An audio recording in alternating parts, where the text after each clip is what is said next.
ほら、ルフィ、今一緒に海賊になる仲間を探してるんだ。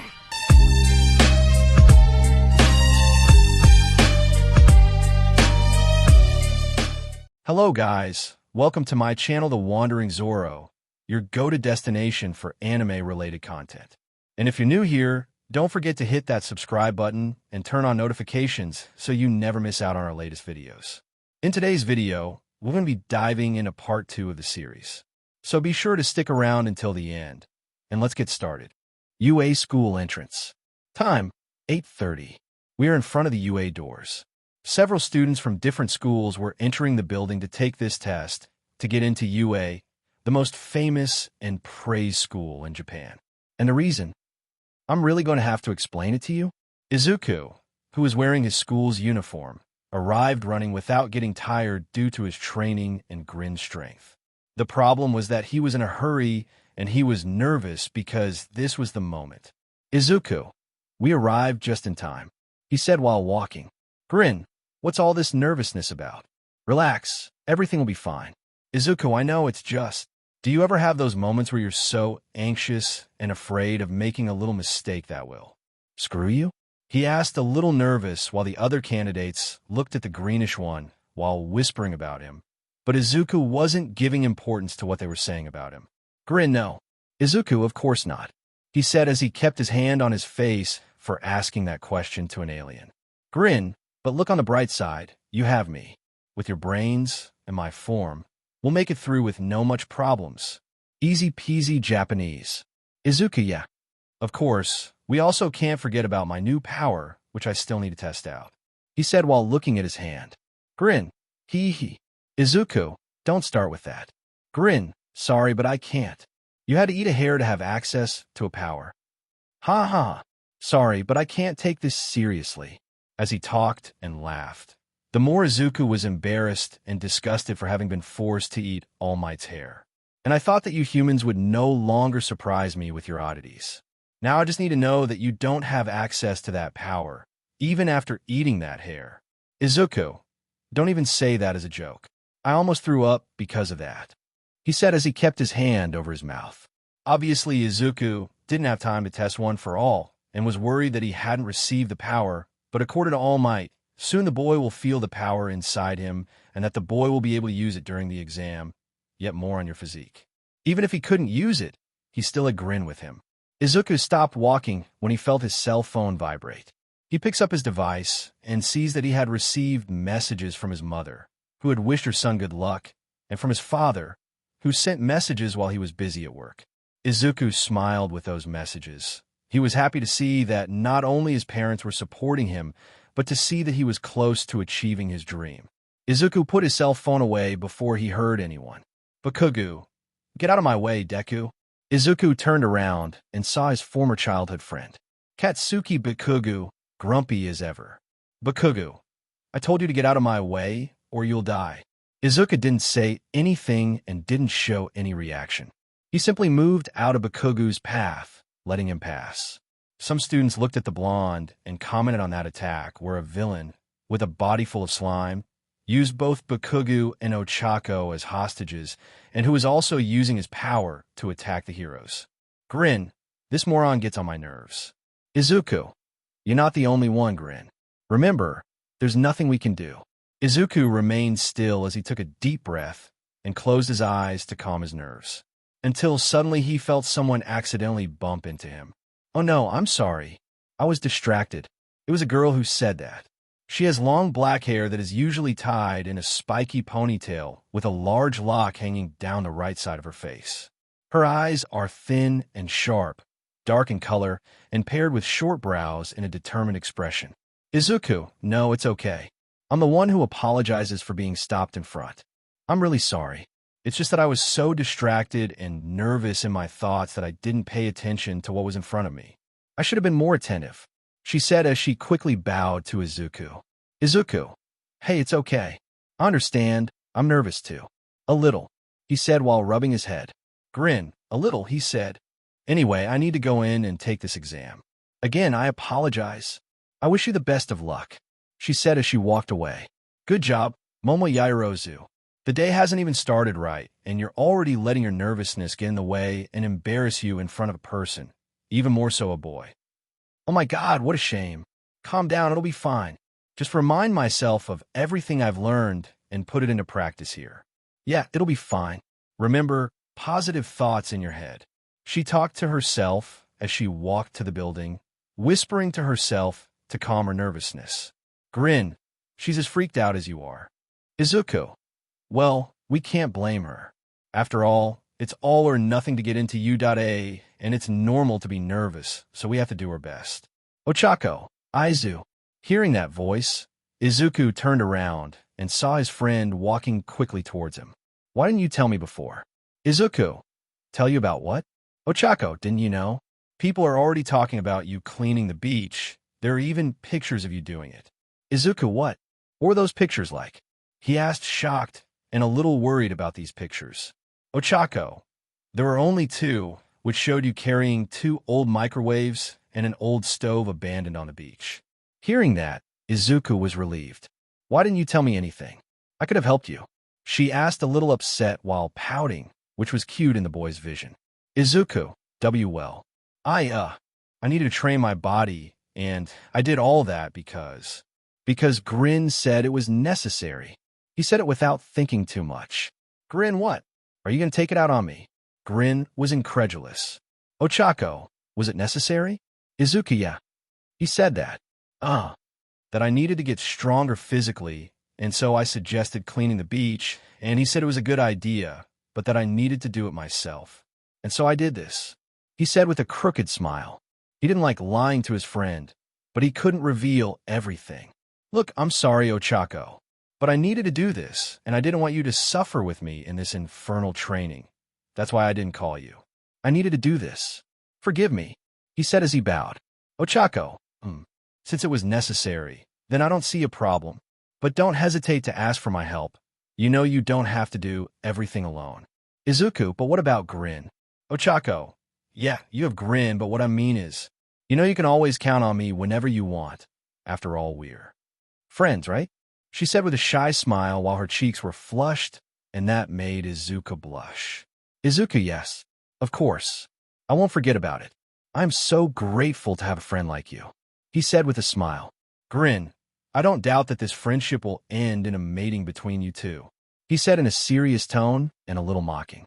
Upon hearing that, Izuku's face turned red with shame because of the symbiote's comment, while the girl was confused by the greenish man's reaction. Ochako, is everything all right? Izuku, it's all right. That's what Grin T told me, that time is passing and we're going to miss the entrance exam. Grin, look at the audacity of this boy. Ochako, oh, it's true. Come on, we have to go, she said as she took the boy's hand and ran into the building. Grin, you like to take it out on me now, don't you? Izuku, I'm sorry, Grin. He apologized in a whisper. Grin, I'll let it go this time, but next time you owe me. Ochako, stopping to notice a little. Aizu became a little more different. He got more muscular. Wait a minute. What am I thinking? She thought while blushing for thinking about Izuku's physique. During the written part of the exam, most had difficulties, but Izuku not so much. Due to his intelligence and studies, he finished the test faster than everyone else, even more so because of Grin, who controlled Izuku's hand to respond. After all the students finished the test, they all went to an auditorium. Unfortunately, Izuku ended up sitting next to Bakugo. The two didn't say a word until the lights started to come up and a man appeared on stage in front of them. His name is Hisashi Yamada, but he's better known as Present Mike. Present Mike, hello UA candidates. Welcome everyone to the school DJ show. Come on, say yay. Even with Mick's scream, everyone was silent. Izuku, on the other hand, was smiling when he saw the Present Mike, while Grin was bothered by the hero's voice. Present Mike. Wow, what a difficult audience to please. All right, let's cut to the chase. I'm going to do a quick rundown of what the practice test will look like. Are you all ready? And again, no one said anything. Grin, who is this guy? Izuku. He's the voice hero, Present Mike.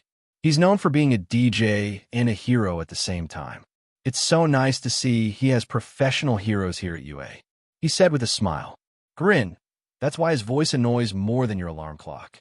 Izuku, I still miss my alarm clock that you broke, he said while getting sad.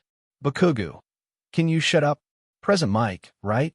According to the rules, you will have 10 minutes of simulated urban battles. After this presentation, you will all go to specific battle centers. Izuku and Bakugu looked at their ID cards. Izuku will be in Battle Center B, Bakugu will be in A. Bakugu, is that right? That means we can't work as a team. Izuku, apparently. Izuku looked at his card and then took a quick look at Bakugu's, but he saw it. Bakugu, if you keep looking at my card, you die. You're lucky, because I wanted to finish you off right now. Grin. Funny, I was thinking the same thing, he said in an irritated tone while Izuku got serious. Present Mike, in each of these battle hubs, there are 3 types of fake villains, and each of them has points based on their difficulty level. You just need to use your quirks to earn points by immobilizing these fake villains in battles. But I already warn you, no attacking other candidates or taking any anti-heroic action. This is completely prohibited.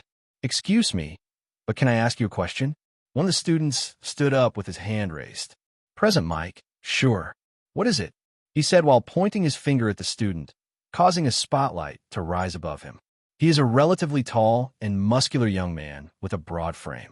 He has short, dark blue hair, neatly brushed down and parted on the right side of his head, a small patch completely shaved near the base of his head, and rather square eyes that match the notably pointed shape of his jaw. He has a serious expression, and his eyebrows seem to be permanently pointed inwards, quite thin and long, the ends curved nicely inwards, and he wears glasses with rectangular lenses. This young man is called Tenya Ida. Tenya. In this paper, it says there are 4 types of villains. If this is a mistake, then the most prestigious school in Japan should be ashamed of it. We are students who came here to UA to become exemplary heroes. And you? With tousled green hair. He pointed to Izuku, who was surprised to be called. I heard you muttering the whole time, and it's pissing me off. If you're here for leisure then, I recommend you leave. You shouldn't be here. Upon hearing that, both Izuku and Grin didn't like it all. He felt uncomfortable with what Ida said. During all these 10 years, Izuku was always silent when they kept saying something about him. But this time, Izuku decided not to keep quiet for some reason. Before Present Mike could say anything, Izuku spoke first. Izuku, funny you say that I came here for leisure, being the only person who is interrupting all of Present Mick's explanation, and who is bothered by my little mumblings, and who is drawing everyone's attention, and who is sitting 2 chairs in front of me. It's you. So is it really that I'm coming here for leisure and not you? Friend, I believe that you shouldn't be here since you are bothered by everything, he said in a serious tone, and his words not only made Ida stay silent, but also made many laugh at him, which made him feel ashamed. Bakugu was shocked by what he saw and heard. Izuku has never responded that way to anyone. He was always silent, but now he decided to speak up. Bakugu, since when does this nerd talk like that? Izuku, oh boy, did I really say that? Even Izuku himself was shocked. Grin, very good. He. Izuku, Grin, did you do this to me? He asked in a whisper, and his answer was just a laugh from the symbiote. Present Mike, all right, calm down already. Candidate number 7111, what this boy just said is true. Next time, wait until I finish explaining everything before interrupting. That robot you just mentioned is the 0 pointer, and it's called that because it's worth 0 points. The 0 pointer is an obstacle you must avoid, and it's in every battle center. You could defeat it if you want, but you won't gain anything by doing so. That. Tenya, thanks for explaining, and I'm sorry for interrupting, he said as he sat down again. Present Mike, so that's all. But first, let's get to our school's motto. As Napoleon Bonaparte once said, a true hero is one who overcomes life's difficulties. So go even further, plus ultra, he shouted excitedly while the word plus ultra appeared on a screen behind him. Izuku took the paper from him and looked at it with a serious look before smiling with excitement. 30 minutes later, Izuku and the other candidates were already at their battle centers, which was on the other side of a large gate. The boy was there in a gym outfit while he stretched, just to put his nerves aside. Grin, relax, my friend. Everything will be fine. We just destroy some robots, and we will make it. Izuku, I hope so, Grin. He said while looking at the gate. I hope so. Izuku took a deep breath and let it out very slowly and calmly. He looked around and saw that many of the candidates were calm, with the exception of one. He saw that Ochako looked very nervous. Izuku. Oh, apparently Ochako is also in the same battle center as us. Grin, and that girl from before too. Izuku who? Izuku's question made the symbiote point with its tentacle, which came out of Izuku's back, to the girl from before, who was called Momo Yairozu. Unlike Ochako, she looked calm and determined. Izuku, ah yes. I wonder what quirk she has. Anyway, I better calm down Ochako and tell her I'm here. Izuku was walking towards the girl when he felt someone grab his shoulder. He looked back and saw that it was Ida who grabbed him. Grin, oh give me a break. Him again. Tinya. That girl looks like she's trying to concentrate. What do you think you're doing here? Did you come to this entrance exam to mess with the candidates?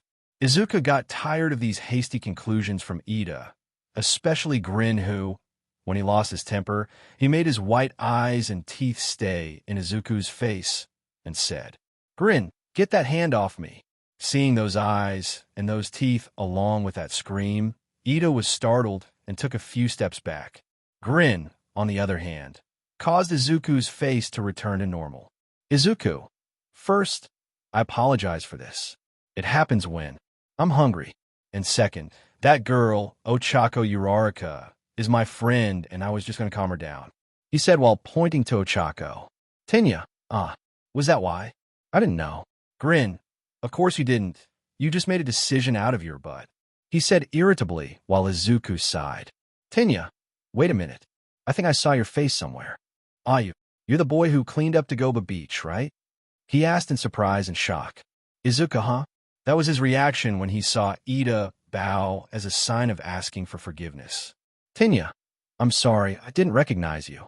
I shouldn't have judged you without meeting you first. Izuku, okay, calm down. You can stop. You don't have to. He said while making Ida stand straight. Wait a minute. Is he the kid who was taking out the trash on the beach? It's true, now that I've noticed. He's so cute. Grin, yeah. By the looks of it, you become well known now. Izuku. And because of that, I ended up calling everyone's attention. I wonder who took those pictures of me. Before he could think of anything else, Present Mike screamed. Present Mike. Okay, you can all begin. Everyone looked up and saw the hero looking at them as the gate opened, but everyone stayed still. Present Mike. What are you guys doing standing there? In real life, there is no countdown. Come on, listeners. Hearing that, Izuku and the other candidates started to run towards the battle center. Izuku, let's go Izuku. You have All Might's strength and an alien inside you, as strange as that sounds. According to All Might, One for All will kick off in maybe 2 or 3 hours, and my body is already more than adequate. But how do I know I'm using his quirk? How will I activate? What are the side effects? Grin, are you getting nervous again? Izuku, a little. We didn't have time to test One for All. Wait a minute. How do you know I'm nervous? Grin, because I'm feeling your body shake. Izuku kept running until a robot at one point broke through a wall and stood in front of him. Soon, Pointer 1 saw Izuku and ran towards him. Izuku, One has arrived in front. Grin, that's what I'm waiting for. He said while making Izuku's arms and legs covered by Grin's symbiotic mass. Let's attack, he shouted as he took control of Izuku's legs, thus making the boy run towards the robot. Izuku, what are you doing? Grin, working together with you. I control your legs, and you attack with my arms. Hearing that, Izuku understood what he had to do. With the strong fists of a symbiote, Grin made Izuku dodge the robot's attack, and in doing so, the green one punches Pointer 1 in the head, causing it to break and consequently causing the robot to short-circuit and break. Upon seeing this, Izuku smiled as he looked at the symbiote's monstrous fists. Izuku, very good, Grin. Grin, come on, time to mess some robots, he said excitedly, while making Izuku run much faster than normal because of the symbiote's legs. Izuku, that sounded so wrong. Looking for more robots, Izuku and Grin didn't take long to find a 2-pointer that was in front of the 3-pointer, and these robots noticed Izuku's presence. It didn't take long for Grin to make Izuku run towards them, and the result of that, Pointer 2 tried to land an attack on Izuku, but the symbiote caused the body of the greenish not to be hit by dragging his legs, and after that, Izuku used brute force and ripped what would be Pointer 2's arm. And with that arm in hand, Izuku used it as a weapon to destroy not only Pointer 2, but also Pointer 3, which was destroyed when Izuku threw that arm straight towards the robot, which was destroyed by it. Before Izuku and Grin could look for more, they felt a wall shatter behind him, and out came a 3-pointer and two 2-pointers, which were aiming at Izuku and Grin. But what one of these robots didn't expect was Izuku literally lifting the carcass of that robot from before and throwing it towards Pointer 3, which ended up being destroyed. Running towards the one of the 2-pointers, Izuku and Grin jumped towards the head and ripped it off without too much trouble, and before they could use that head to attack the second 2-pointer, Izuku saw that a 3-point robot was heading towards it. Towards a girl from before, known as Momo, who was using a grenade launcher. She was distracted by 2 robots in front of her and didn't notice a robot behind her, which was heading towards her. Seeing this, Izuku used that head from before and threw it towards a 3-pointer, thus destroying it. Upon hearing that sound of something breaking, the girl looked back and saw that there was a robot that was destroyed by the head of another robot that seemed to have been thrown from a direction.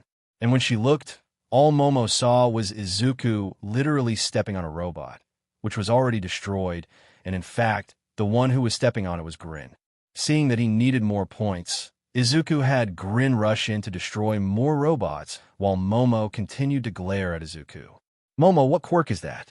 As they ran, and seeing what he did, Izuku looked at the symbiote hands that were in his fists, and he didn't show any reaction other than surprise. "Grin, see? Together we are strong. Let's beat some robots." "Izuku, yeah. Let's kick some robots' rear," he said in a serious tone. Upon hearing that, Grin made the 2 do in a big jump, and their landing was on top of a Pointer 1, which was destroyed due to the violent landing of the symbiote. And in front of him was a Pointer 3, who noticed the presence of Izuku, who advanced towards the robot due to an impulse that the symbiote made, and with his right fist. Grin made with his symbiotic mass to create a blade with its own body, and with one strike, that robot was destroyed by being cut. Izuku, full of surprises, as usual. "Grin, thank you." Seeing that there was one more robot ahead, Izuku and Grin took what was the arm of the destroyed robot from before, looked at the robot in front of them, and said, "Izuku/Grin, do you want a real fight?" That's what they said before running towards the robot with that arm, which was thrown full in the machine's face. And seeing the robot destroyed, Izuku and Grin looked to one direction and saw that there were other robots destroyed by other students who were still looking for more. "Grin, I'm still not satisfied." "Izuku, same here." Monitoring room. In a monitoring room, the UA professors were there. They were watching the students taking the practice test and analyzing each one of them. Nizu, clearly, they have no idea how many villains are present or where they're located. They have limited time and must cover the area and hunt down every last target, said Nizu while the rest of the teachers and the judges watched the exam roll on a screen.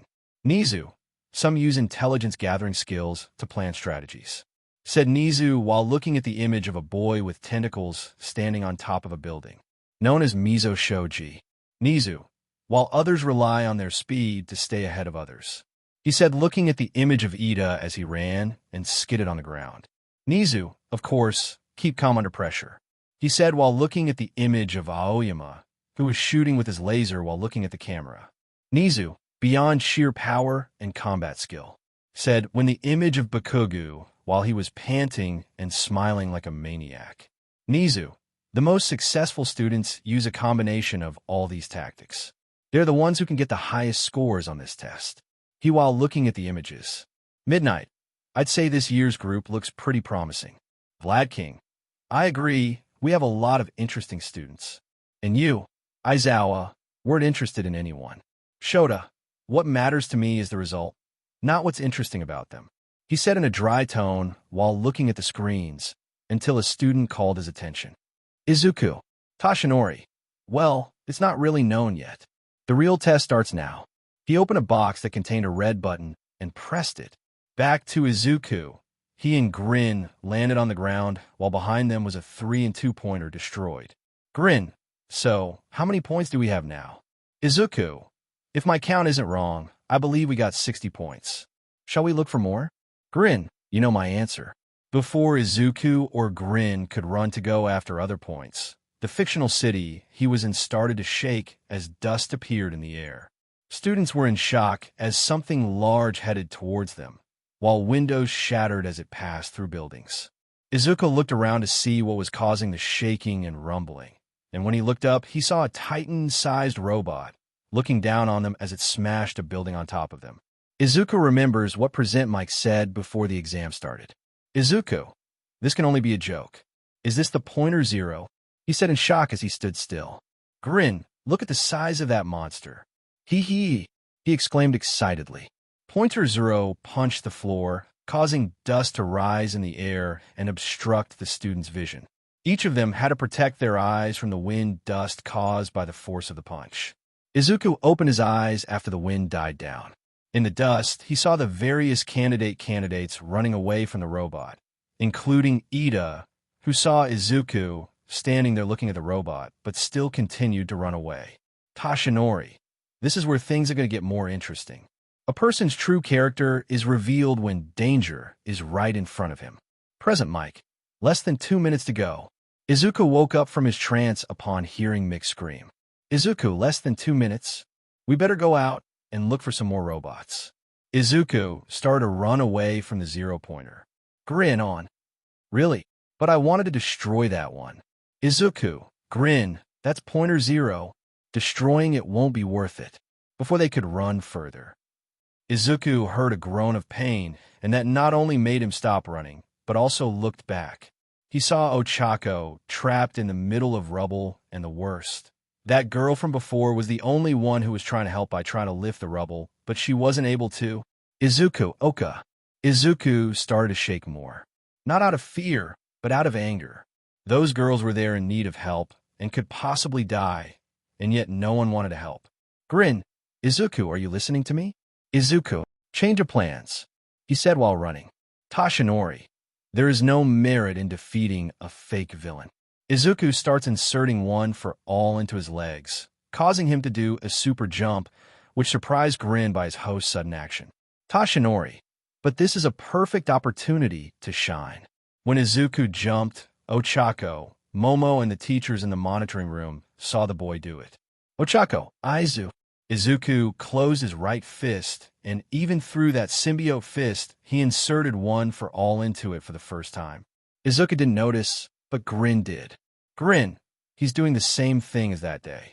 He's doing what his emotions are asking him to do. He thought in surprise. Izuku remembers All Might's words as he feels the energy in his fist. Izuku, smash! Izuku shouted before punching Pointer Zero in the face, causing him to be totally destroyed, which resulted in an explosion in his face as the body was pushed back from the force of the punch and started to fall as the explosion started, and the robot's head was totally dented. Ochako, Momo, Grin, and the other candidates were all shocked by Izuku's display of power, with most being left speechless. Tashinori, that's right. With a proud smile, show them who you are. Show them what it means to be a hero. Nothing is nobler than self-sacrifice. Izuku had an angry expression on his face as his hand and arm became brittle from having exceeded the limit of how much power he could handle. Present Mike. Only a minute to go. Present Mick's warning made Izuku out of his shock and realized where he was when he started to fall. Seeing that his right arm was broken along with both of his legs, Izuku thought that was the end for him. The girls, when they saw that, were worried, thinking that he would die because of the fall. Izuku, I'm going to die. Grin, I wouldn't say that. By saying that, Grin caused Izuku's entire body to be covered by the true form of the symbiote, which made Izuku's broken legs heal again, and thus made a forced landing, resulting in a small crater with a small cloud of dust. Ochako, Aizu, is everything all right? She shouted worriedly. The first thing they received was silence, but through that cloud of dust, they saw a huge, muscular, and monstrous figure standing up, and it didn't seem to be Izuku's form, but that huge figure became smaller as the figure came out of the cloud of dust. And the one who came out was Izuku, who had his right arm and both legs fixed. Upon seeing the boy, they were relieved as Izuku ran to them, worried. Izuku, are you two okay? Momo, oh, of course I'm fine. I'm just recovering from the scare. Ochako, I'm fine too, but I guess I can't say the same thing for my ankle, she said while looking at the place where she felt pain. Izuku, let's get help now. Grin, could you? Grin, oh, of course, he said while making Izuku's fists covered by Grin's fists, which were being controlled by Izuku, who managed to carry Ochako by the arms with ease. Izuku, thanks for trying to help my friend. I really appreciate it, and I'm glad you're okay too, he said with a smile, before running to look for help with Ochako in his arms. Momo, on the other hand, looked at the boy with admiration because of what he did, which the girl will certainly not forget and will be grateful to him. But there was also something that crossed her mind. Momo, who is Grin? Focusing a little on Izuku, we see that he continued with Ochako in his arms while looking for some kind of help while he passed by the other candidates who were looking at him, in shock with what he had just done. But Izuku was caring more about the girl's well-being than that.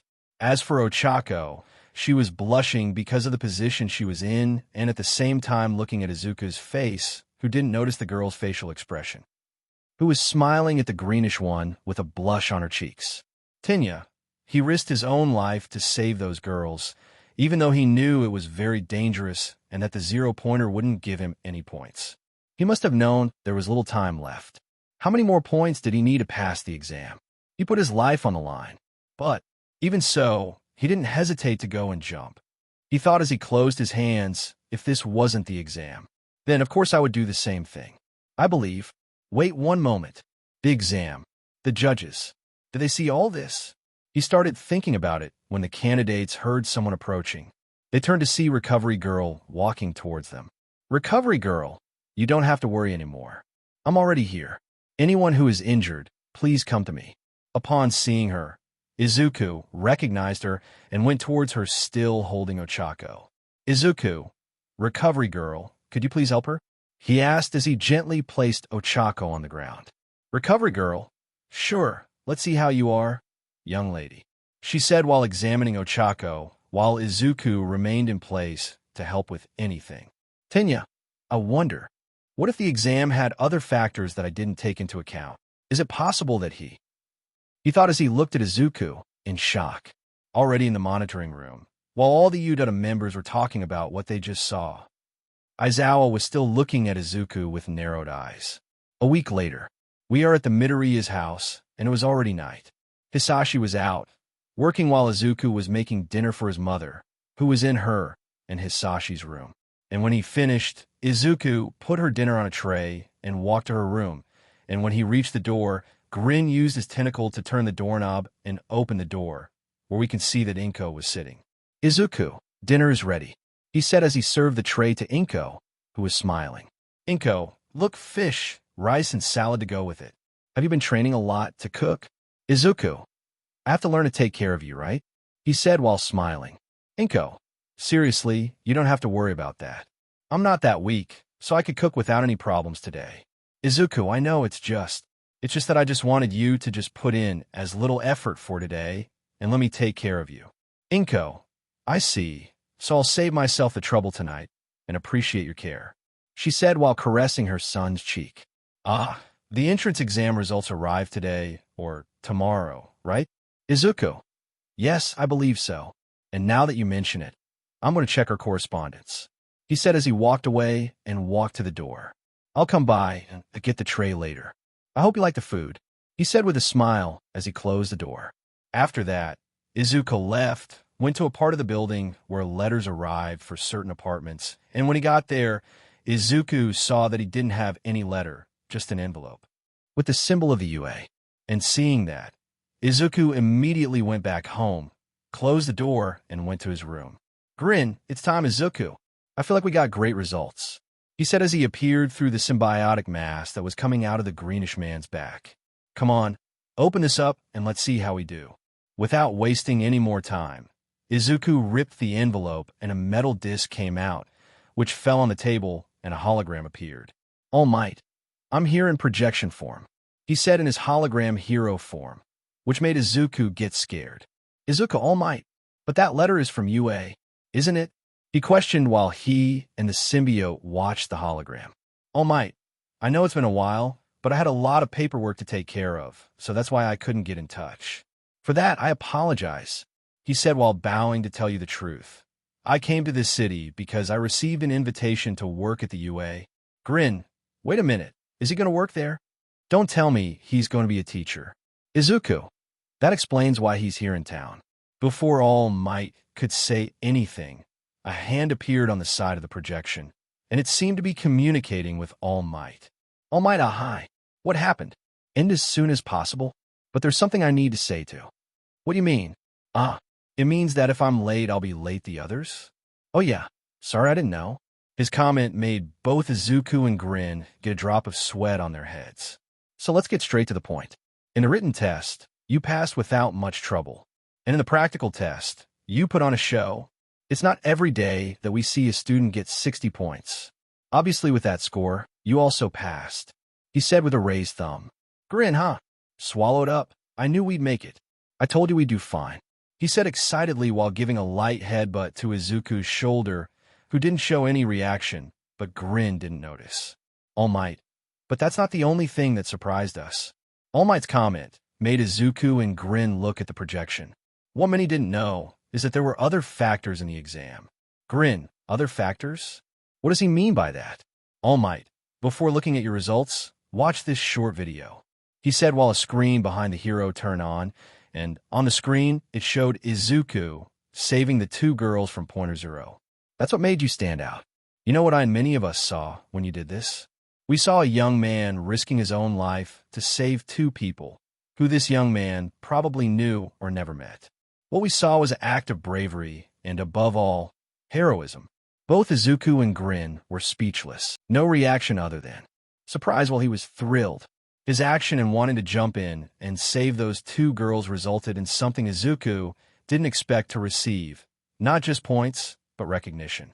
All Might, besides of the quirks, you know what matters most to a hero? It's your actions, and your actions, young Midoriya, are what inspire other people the most. All Might turned to the camera and continued the exam wasn't just scoring the combat result against villains.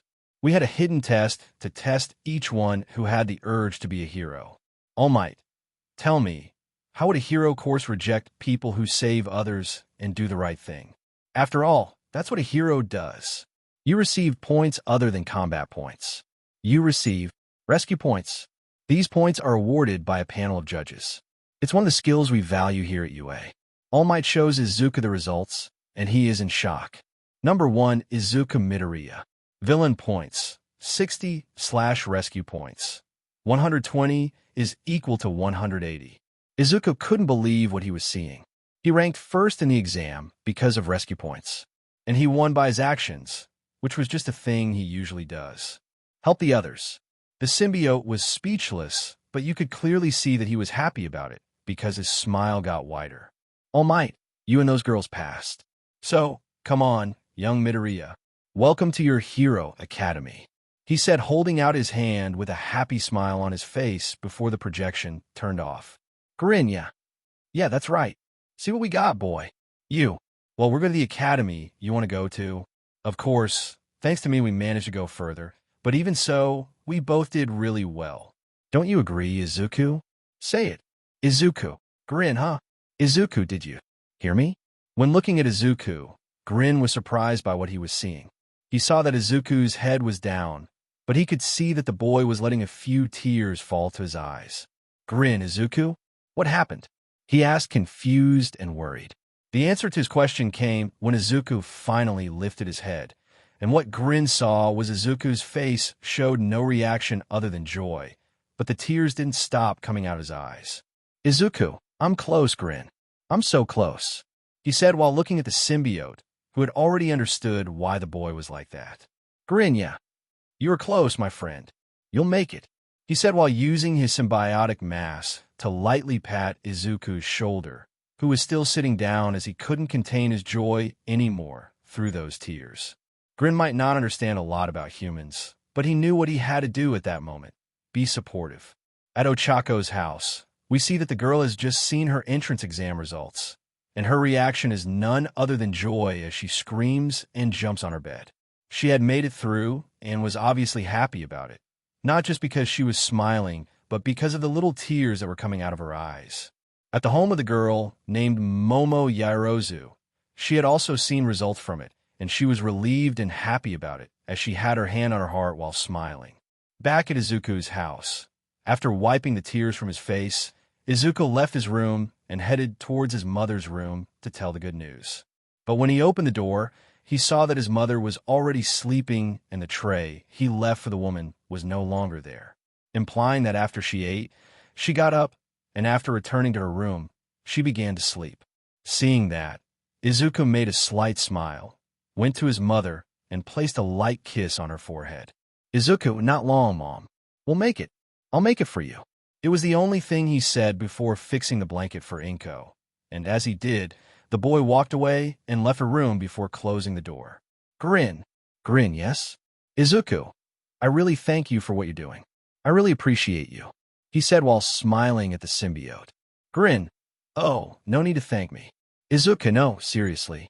I really appreciate it." Grin. "Hey, stop this melancholy, otherwise my heart will play like a piano." Hee hee. "Izuku, heart? Since when do you have a heart?" he asked jokingly as he walked into the kitchen. Grin, ha ha. "I'm laughing my butt off, but I'm not amused." His comment made them both laugh. But what they didn't know was that Inko was a little awake and heard everything. And when she heard everything, she smiled before closing her eyes and having a great night's sleep. Grin, "You're welcome, my friend." Focusing on another place that appears to be a laboratory, we see that the man formerly known as Cletus Kasadi was walking while looking for a specific scientist. Where he had other men in jackets doing experiments on capsules with symbiotes inside. Until he stopped at a place where there was a man in a specific jacket who was looking at a symbiote that was in a glass cage, and that symbiote was moving, and its movement looked like it was wanting to break free. "Cletus, how are we doing with this symbiote?" Hearing that voice, the man in the jacket was startled as he turned around. "Mr. Kasadi." "Cletus, I asked how are we doing with this symbiote?" he asked as he stood beside the man in the jacket while he watched that symbiote that was trapped. "So, the process is very slow. This symbiote is shown to be very resistant and very stubborn, in addition to showing a very desperate behavior, I believe." "Cletus, do you think you can get him to behave?" "I believe so, sir. But this will be very painful for him." "Cletus, painful or not, as long as he behaves in the end, it counts as a success." "Oh, and did you happen to hear from Guinea Pig 1710? Any leads?" "No, none, sir. We're still looking for him." "Cletus, HM. Okay, if you know something, don't hesitate to tell me," he said with a smile as he placed his hand on the man's shoulder. "Can I count on you, Hisashi?" "Hisashi, of course." "Mr. Kasadi." "Cletus, great," he said happily as he patted Hisashi on the shoulder before pulling away and leaving. "I'll wait for news." After seeing Cletus leave, Hisashi sighed in relief a bit before looking at the caged symbiote and in Hisashi's eyes. He didn't like being there and stared at that symbiote with sadness and regret in his eyes. "Hisashi, I'm so sorry," he said while pointing a button that made the cage release sound effects, and by the symbiote's reaction. That was hurting him. We are on Dagoba Beach, and Tashinori Yagi was there, standing while reading a specific part of newspaper in his hand at the same time he was waiting for his successor. And what he was reading was, "Young boy doing a good deed." What Tashinori was looking at was a newspaper with a picture of Izuku cleaning the beach, and with a small text praising the boy's good deed in doing something no hero bothered to do. Little do they know that the one who made the boy take this initiative was hero number one, who was smiling at what he was seeing. Tashinori. He hasn't even started to enter the hero course yet, and he's already— "Attention, it's a good start," he said proudly a little before looking at the name of the person responsible for taking the photo. "Eddie Brock? That name is new to the media around here. Must be American, I guess," he said while keeping his hand on his chin, until he heard footsteps behind him. He turned around and saw the boy, Izuku Midoriya. Izuku, hello, All Might. He greeted with a nod, but the boy's scream made the man release vital fluid from his mouth. Toshinori, keep it down, kid. Is All Might here? I can't believe it. Where is he? Toshinori and Izuku saw a couple on the beach pier, clearly on a date, as they searched for hero number one when Izuku yelled, Toshinori, quick, say you made a mistake. Toshinori whispered to Izuku, who realized his mistake. Izuku, sure, sorry. I'm so sorry. I made a mistake. Izuku shouted at the couple. Oh, what a pity. I want an autograph. Obviously, the couple didn't like the mistake Izuku said as they returned to their date. Toshinori and Izuku sighed in relief that the couple had fallen for it as they started talking. Toshinori, congratulations on your approval, he said while raising his hand to a boy as a sign of, hit here. Izuku, thank you, he said while hitting the man's hand. I wouldn't have made it if it wasn't for Grin and, of course, your help. Toshinori, speaking of which, I want you to know something. In U.A, not many people know about our one-for-all connection, and those people are Recovery Girl and the principal. But even so, it's not good to talk openly about this quirk, understood? Izuku nodded as he understood that. And another thing, I wasn't one of the jurors, so those rescue points you got, it wasn't because of me. You got them by yourself. Izuku was relieved and happy when All Might said this while bowing. Izuku, thanks for telling me that. I'm really happy to hear that, said Izuku before remembering something important. I was surprised to find out that you're going to be a teacher at UA. I was wondering what brought you here since your agency, Might Towers in Tokyo, and everyone knows what. Grin, please don't start with that. Even though he didn't appear on Izuku's shoulder, he interrupted by communicating inside the greenish one and using his tentacles to poke his host's head. Toshinori, first of all, thank you, Grin. And second, about me being a teacher, the school didn't want me to tell anyone until they made a public announcement. They called me in U.A while I was looking for a successor. Izuku, it makes sense. That day, he planned to choose one of the students from the Heroes course. Maybe someone talented and with a quirk, he thought as he looked at his hands. Toshinori, now, I want to ask you a question. The man's comment caught Izuku's attention. Recovery Girl told me that when she met you, she saw that your arm was in good condition. Even after throwing that punch at Pointer Zero, she told me that your arm was fine. How did you do that? He asked curiously. Izuku, actually it wasn't me, it was Grin, he said while Grin made Izuku's right fist covered by the symbiote's fist. Yeah, I was also surprised when that happened. At that moment when I jumped up and attacked, not only my fist but my legs were also broken due to the side effect of One for All. However, in a matter of seconds, Grin managed to heal me. Toshinori, wait, so in addition to making you stronger and covering your body in a black slime, Grin can regenerate you? He asked, surprised by this information. Grin, slime? He called me slime. He shouted irritably while staying in Izuku's body. Izuku, hey, easy there, Grin. He didn't say that to make you angry. Toshinori, what is it? Did I say something wrong? He asked, confused for having heard what Izuku said. Grin, I've already accepted being called a lot of things. You can even call me a parasite if you want, but I don't accept it. I repeat, I don't accept it when they call me a slime. And if he called me that one more time. He said in an angry tone. Izuku, in short, All Might, Grin doesn't like being called a slime. He takes offense and doesn't like being compared to that. So I recommend not calling him that. Toshinori, okay. I promise not to call him slime again. Sorry there, Grin, he said while showing his hands and sweating, clearly not wanting to see Grin angry. Izuku, and to answer your question from before, yes. Grin told me that he can regenerate me in a matter of seconds, whether with broken bones or any injuries, but obviously that doesn't make me immortal. Toshinori, regeneration? Oh, this could be very useful on your journey, and maybe it'll save Recovery Girl from having more trouble with you. Izuku, what do you mean? Toshinori, you said that by using One for All, you broke your legs and your arm, right? That happened because you still don't know how to control this new quirk, a powerful one like that. Grin, wait a minute, so he knew this was going to happen? Izuku, Grin asked if you already knew that I would break myself when using One for All. Toshinori, yes, I knew, but what matters is that you're fine and Grin regenerated you. So everything ended well. He scratched his head in embarrassment as the duo looked at him. Unbelievers. But anyway, as you just received a new quirk, it was to be expected that you wouldn't be able to control and do many things with this new power. It would be the same thing if a person created a tail out of nothing and I asked that person to do a trick with that tail. Do you think this person could pull it off? Izuku. It makes sense, but even so, you didn't tell me you knew that would happen. He said as he stood with his arms crossed. Tashinori, if I said I forgot to tell you and didn't have much time to remember, would you two believe me? He asked with an innocent smile as he clasped his hands together. Grin, look at the audacity of this guy. He thought while sweating inside.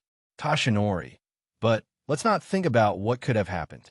Let's think about what happened and what might happen over time. He said while picking up 2 spray cans that were on the sand.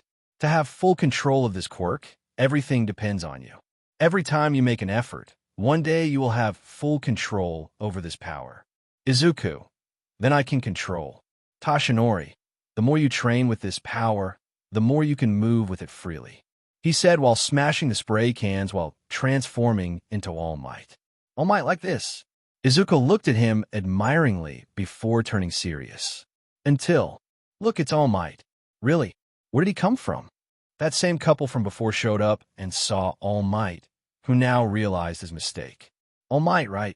It's every man for himself. Run. All Might while running away from the excited couple.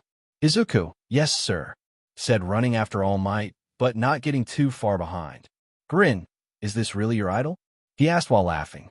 As the two ran, All Might looked over his shoulder at Izuku and thought, All Might, the power I passed on to you is small, but it's strong enough to be able to access and use.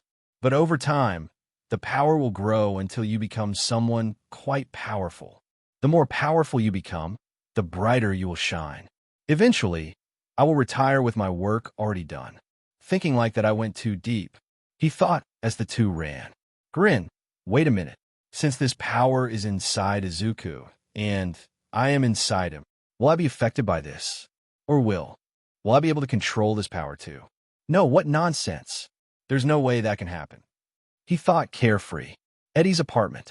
Focusing now on an apartment in the city of Mizutofu, we see that Eddie opened the door while carrying a box of pizza in his hands when he arrived at his house. His apartment was a very simple place, just like his old apartment in San Francisco. In short, it was a good place to call home. Venom, wanting to turn on the TV? Eddie, if it's not too much to ask. While Eddie took off his jacket and left it on a clothes rack, Venom used his tentacles to grab the remote and turn on the television. And in doing so, Venom saw something that made him excited. Venom, hey, come check this out. Eddie, what is it? He asked disinterestedly as he sat on the couch with a pizza box in hand. Venom, they're talking about us. Upon hearing this, Eddie grabbed the remote and turned up the volume on the television, which was playing the news channel where they were commenting on the deaths of criminals that Venom had been committing. And on this news channel, a female reporter, who was in a cafeteria, was doing her report on the subject. It's been 10 months since the unknown vigilante struck again, and as usual, and even though he left a trail of destruction in his wake, he managed yet another to get away. She said that while the cameraman showed that the cafeteria's glass window was broken, and seeing that, Eddie looked irritated at Venom, who was focused on the report. Eddie, was it hard for you to walk in the door? Venom, sure. I want to hear what they're saying. Looking at the television, the reporter passed the microphone to one of the witnesses, an elderly man with a mustache and gray hair. Stanley, what I can tell you is that everything happened very quickly. Within a minute, the cafeteria was invaded by a guy who not only wanted money from the ATM, but mine and many customers who were inside, and I was having my coffee. The moment that man threatened me, another guy, but huge, went through the window and incapacitated the criminal who entered before. And so he took the money? Asked the reporter, curious. Stanley, no. He actually returned the money and walked away apologizing for breaking the window. Oh, okay. Got anything else to say, sir? The man looked into the camera and said, Stan Lee, Excelsior, he said with a smile and a raised thumb while the reporter had a question mark on her head. Venom, Excelsior to you too, Citizen Anonymous. I don't know what you mean, but I like it, he said in a very excited tone, while Eddie remained serious. After that, the presenter of the news channel decided to speak. People who witnessed this vigilante said that he has a scary appearance, and oddly enough, we still don't have pictures or photos of him. And due to his actions during these months, people started calling him Lethal Protector. The heroes and the police are already looking for and investigating the identity and whereabouts of this vigilante who has been killing several criminals. The question that remains is, who is this vigilante and why is he doing all this? Answers, and hopefully everything will be resolved. After this comment by the presenter, the news channel was talking about other subjects which were not interesting to the duo. Venom. Lethal Protector? I like that name. It suits us perfectly, he said happily while Eddie sighed. What did you think of that, Eddie? Eddie, I think the Lethal Protector better take a break from killing, he said as he got up and walked to the fridge. Venom, what do you mean? Eddie, didn't you hear? They're starting to look for us, not only because of the deaths we're involved in, but also because we faced a pro hero, he said while taking a bottle of ice water and putting it in a glass. Venom, if I don't kill him, I just made him get out of our way like you wanted. Eddie, that's not the problem, smartass. We drew too much attention, and that means that now the heroes and the police will be more vigilant at night, and if they catch both of us, my life goes in the trash and yours can have a very unpleasant result, he said, worried and nervous a little before drinking water. Venom, we're both powerful, Eddie. We can handle each one of them as we continue to kill every idiot we can find, he said while making his face appear in front of Eddie. You saw it yourself on the news. People even gave us a cool name for saving some lives. They're starting to love us. Eddie, sighed Venom. Buddy, I understand that you're enjoying this and that you're saving lives, but the problem is I don't want to skip town again. I agreed to come here because the heroes are popular, and that means I can be a reporter once more. Venom, independent reporter. Eddie, yeah, independent.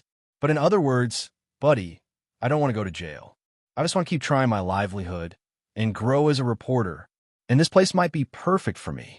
Venom, so, what do we do? Eddie, like I said, let's do a little bit of killing until the dust settles. In the meantime, I'll feed you chocolates. And as soon as the situation eases up, and in case they need. Of the Lethal Protector. AO hearing Eddie say this name, Venom glared at him. You can continue your fun. Venom, promise? Eddie, I promise, but on one condition. Silent and deadly, got it? Venom, oh, sure, no problem, he said excitedly while Eddie sat on the couch once more. And it seems you liked the name, didn't you? Eddie, whatever for me, he said while eating a piece of pizza. Venom, you liked it, admit it. Go on, tell me, he said while giving a light headbutt to Eddie's shoulder, who was focused on the television. Eddie, I want to watch television, would you? He asked, uninterested in Venom's question, who was laughing. 2 months later, April. At the Midoriya's house, Izuku was putting on his sneakers at the entrance of the house, while Inko watched her son about to leave. Inko, have you got all your stuff yet? Izuku, yes, everything is in order here. Inko, are you sure you didn't forget anything? Izuku, yeah, Mom. I'm sure I didn't forget anything, he said as he got up from the floor. You know, Mom, if you need anything. Inko, call your father, and don't make too much effort. It's okay, don't worry too much. Izuku, great, I have to go. Take care, Mom. Izuku was about to leave to go to UA, but Inko, Izuku. Izuku, yes? He asked as he turned around. Inko, I just wanted to tell you that. You look great, son. I'm really proud of you. She had a little tears in her eyes. Inko's words made the boy smile before he quickly hugged his mother. Izuku, thanks, Mom. Be fine till I get back, okay? Inko, of course, but I also want you to take care of yourself. Grin, can you keep an eye on him for me? Grin's answer was simply him taking a tentacle from Izuku's back and patting the boy's head, implying that he meant, yes, I'll take care of the little one for you. And that sight made the woman giggle while Izuku was embarrassed by the symbiote's attitude, which was laughing inside Izuku. Izuku, thanks a lot, Grin. See you later, Mom, he said with a smile as he left.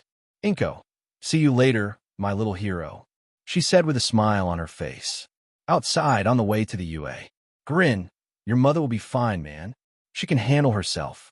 Izuku, I know. I believe her. Grin, okay, what's it going to be now? Izuku, now is the beginning of a new journey. Until then, I hope everything goes well. He said hopefully. Grin, you're not alone in this, my friend. If you need my help, I'll do what I can. Izuku, thank you, my friend. He said with a smile, before turning and looking toward his house. Just wait a little longer. I promise I'll get it for us. I only ask that you wait for me. He said in a melancholy way before turning and continuing on his way. UA school. It's already April, and today is the first day of school for everyone studying at UA. Izuku was running in the halls of UA while looking for his classroom. He kept looking for his class, the 1A class, until Izuku, room 1A. Grin, getting lost here is pretty easy. Izuku, the problem is, this place is huge. Wait a minute. Ah, there it is. Izuku was facing the door of 1A, but he was stopped because of one detail. Oh my, what a big door. Grin, what's that for? Is there a giant in there by any chance? Izuku, I believe it must be because of accessibility. Izuku stood in front of the door before sighing and clutching his backpack tightly. Izuku, okay Izuku, relax now. You come this far, so let's go all the way. Grin, are you talking to yourself? Izuku, yes, I usually do that to relax my nervousness. He said while scratching his head. After all, behind this door are the most promising students who took the entrance exam. I just hope I'm not in the same room with those two. He was clearly referring to Bakugo and Ida. He even had pictures of the two of them in his head, but he quickly removed them. Grin, better not even think about it. Izuku, I agree. Wasting no more time, Izuku started to open the door so he could enter his new classroom. Tenya, don't put your feet on the table. Bakugo, huh? Tenya, don't you think what you're doing is impolite? This is the school's priority. Bakugo, listen here, for eyes. What I do or don't do is none of your business. Grin, is this a joke or are we dreaming? Izuku, if it was a dream, I want to wake up right now. Clearly, both Izuku and Grin were disappointed to see those two in their class. Tenya, for starters, my name is Tenya Ida, and I attended Samai's Academy. And second, Bakugo, wait a minute. You came from Samai's Academy? So that means we have a guy full of money right here. It will be fun to ruin your face. He said while smiling slyly. Tenya, ruin my face. What kind of hero would speak something like that? The two only stopped the discussion when they saw Izuku, it's you. When Ida said that, everyone who was watching the discussion looked to where Ida was looking. Some recognized Izuku, while most found the boy strange. Kirishima, is this the guy who cleaned up the beach? Siro, looks like it. He has the same hairstyle. Momo, he's the boy I met at the entrance to the entrance exam. It's good to see he's here after what he did that day. But still asked me, what quirk does he have? She thought as she looked at Izuku. Izuku noticed those looks and got a little nervous. After all, he wasn't much a fan of attracting attention. Izuku, good morning everyone. He said with a smile. Grin, may I introduce myself now? Izuku, hold on. Let's take it slow about this. It's still too early for you to show your face, okay? He asked in a whisper, although the girl Kyoka Jairu found it strange. Grin, if you say so. He said while Ida approached Izuku. Tenya, good morning. I came from Samai Academy. My name is Izuku. I could hear you. I'm Izuku Midoriya. It's nice to meet you, Ida. He said in a formal tone. Grin, I swear that if this guy touches us and says something stupid, things will get ugly. His comment made Izuku sound. Tenya, Midoriya, it's good to see you're here. I'd like to apologize once again for what I said and for making you angry. He said as he bowed. Izuku, actually you make Grin angry. Tenya, not to mention that in the entrance exam, you realize it's something else in the practical test, right? As I thought, you are in fact better than me, as much as I hate to admit it. Grin, what the hell is this brat talking about?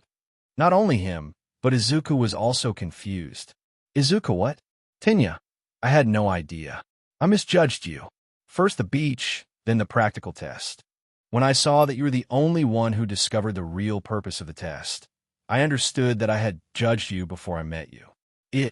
Izuku, listen, Ida, I haven't discovered anything in Ochako. Aizu, it's you. I was looking for you. Izuku turned around when he heard that familiar voice, and the first thing that happened was he was hugged by the girl with brown hair.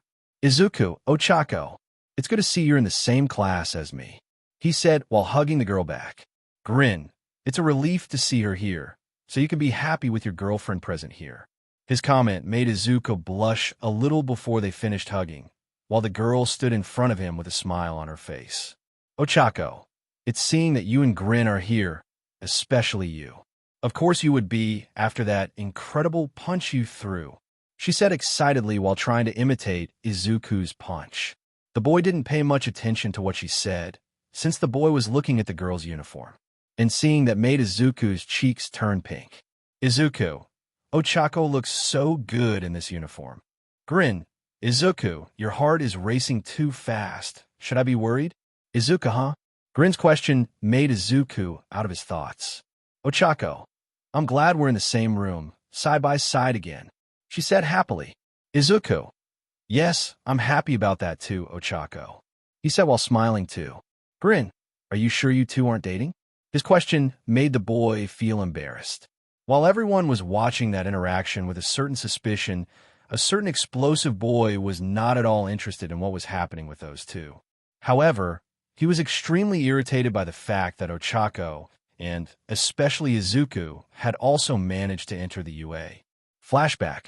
Izuku, Ochako, and Bakugo were at the principal's office to inform them that they had managed to enter the UA Academy.